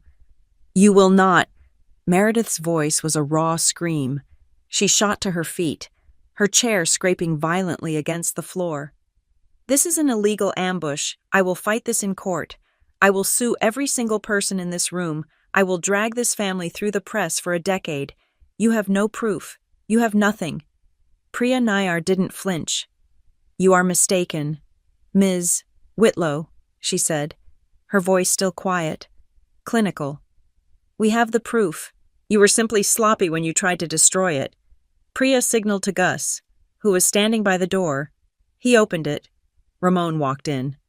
He was wearing his clean-pressed Pinecrest Motel uniform, his hands clasped in front of him, looking terrified but resolute. Meredith looked at him, a complete stranger, with blank confusion. "You shredded the recent documents," Priya continued. "But in your haste, you threw out the original, hard-copy archive binders. Mr. Ramon here preserved them from the alley behind Mr. Vale's office. He is present today to attest, under oath, to the chain of custody." Meredith's face crumpled. She looked at Ramon. This nobody, this minimum-wage clerk, who had just personally undone her entire life, Graham Vale, who understood the legal implications of a witness to the destruction of evidence, just sank lower in his chair. A man already dead. Before Meredith could find her voice, the main conference room doors burst open. It was Tessa. Her phone was held high, the red light of the live stream glowing. "You can't do this!" she shrieked, her voice practiced for maximum drama. "You can't lock my mother out. My followers are seeing this. You are all thieves. You're trying to steal our legacy. You are monsters." She was halfway to the table, her camera panning across the trustees' faces, trying to catch them in her trap. Elliot didn't raise his voice. He didn't even look angry. He simply pointed to the stack of printed access logs on the table, the ones that mapped her Instagram post to the trust fund payments. "That's enough, Tessa," he said. The cold, final, bored power in his voice stopped her mid-step. "Every time you went live," he said, his voice dangerously quiet, "trust funds moved. Every time you posted about your legacy, my money vanished." He tapped the log. "Here is the $90,000 grant for your trip to Mykonos. Here is the $16,000 watch. You turned my name into a brand, and you looted my house to pay for it." He looked at her, his eyes flat and dead. "No more." Tessa stared at him, her mouth open, the performance broken. "Gus," Elliot commanded, "lock the doors, formally." Gus moved to the doors, and we all heard the heavy, definitive click of the magnetic locks engaging. We were sealed in. "We are now tallying the vote," Elliot said, ignoring Tessa, who stood frozen, and Meredith, who had collapsed into her chair. "All in favor of the motion to remove Meredith Whitlow." Hands rose. Elliot, the two independent trustees. "The motion carries," Elliot declared. "Meredith Whitlow is removed as trustee, effective immediately. Security will escort her from the building." He pulled a single, thick, leather-bound document from his briefcase, a full restatement of the trust. He uncapped a heavy, blue ink pen and signed his name at the bottom. "This restatement is now in effect," he said, pushing it toward the Stonebridge lawyers. "The hardship policy, as I originally wrote it, is reinstated. All Whitlow-affiliated entities, including Rose Quartz Media, are permanently struck from the beneficiary list, and an independent compliance seat is hereby granted, in perpetuity, to Ms. Priya Nayar, to oversee all future distributions." He had done it. He had fixed it institutionally. He looked at me then, for the first time. I was standing in the corner, rocking June, who had started to fuss at the sound of her mother's scream. "Ms. Hayes," he said, the formal address sounding strange and new. "You are hereby reinstated as a beneficiary in good standing. My personal office will facilitate a home grant to fund safe, permanent housing for you and your daughter. It will be finalized within 48 hours. He paused, his eyes holding mine. "There will be no non-disclosure agreements. There will be no strings." I took a breath. It was the first full, clean breath I'd taken in a year. The air tasted sweet, but I didn't smile. Not yet. I walked forward, shifting June to my hip. I placed the forged declination sheet, the one with my misspelled name, on the gleaming mahogany. Then, I placed my phone next to it. "One more item," I said, my voice clear. "For the referrals," Priya understood immediately. She stepped forward and pressed play on my phone. The room filled with Meredith's voice from the stairwell. "A settlement. A hush sum. Sign the papers and disappear." Priya stopped the recording. She looked at the terrified corporate lawyer from Stonebridge. "For the record," she said, "this matter, including these new exhibits of forgery and attempted bribery, is formally referred to the Attorney General for Criminal Investigation and to the Bar Association's Disciplinary Committee regarding Mr. Graham Vale." That was the final break. The last thread of civility snapped. Meredith lunged. She wasn't a trustee or a society woman. She was just a cornered animal. She lunged for the door, shoving her chair back. "You can't keep me here," she shrieked. Gus didn't move. He simply stood in her path, a mountain in a suit, his arms crossed. Security, already summoned, was entering from the other side. Tessa, seeing the last of her power evaporate, stared at her phone. The live stream was dead. The Wi-Fi in the conference room, it seemed, had been cut the moment Gus locked the doors. Her followers were gone. Elliot ignored the commotion. He ignored his daughter as security flanked her. He reached into his own briefcase and pulled out the photograph, the one I had left in the motel. The grainy picture of June's crib, cast in the sick pink light of the neon sign. He placed it on the table, right next to the new, signed restatement of his billion-dollar trust. He looked at the remaining trustees. "For the minutes," he said, his voice final. "We are done choosing image over family." I walked to the table. I picked up the crib photo, the picture of my poverty, my fear, and my absolute truth. I tucked it safely into the diaper bag. I met my grandfather's eyes. He nodded. Once, the vote was final. The clause was triggered. The room was silent, save for Meredith's muffled sobs. And with that, the chair's gavel fell. Thank you so much for listening to my story. Please, comment below and let me know where you're listening from. I'd love to connect and share our thoughts. Don't forget to subscribe and like the video. And if you can, please support us by hitting that hype button so this story can be heard by more people.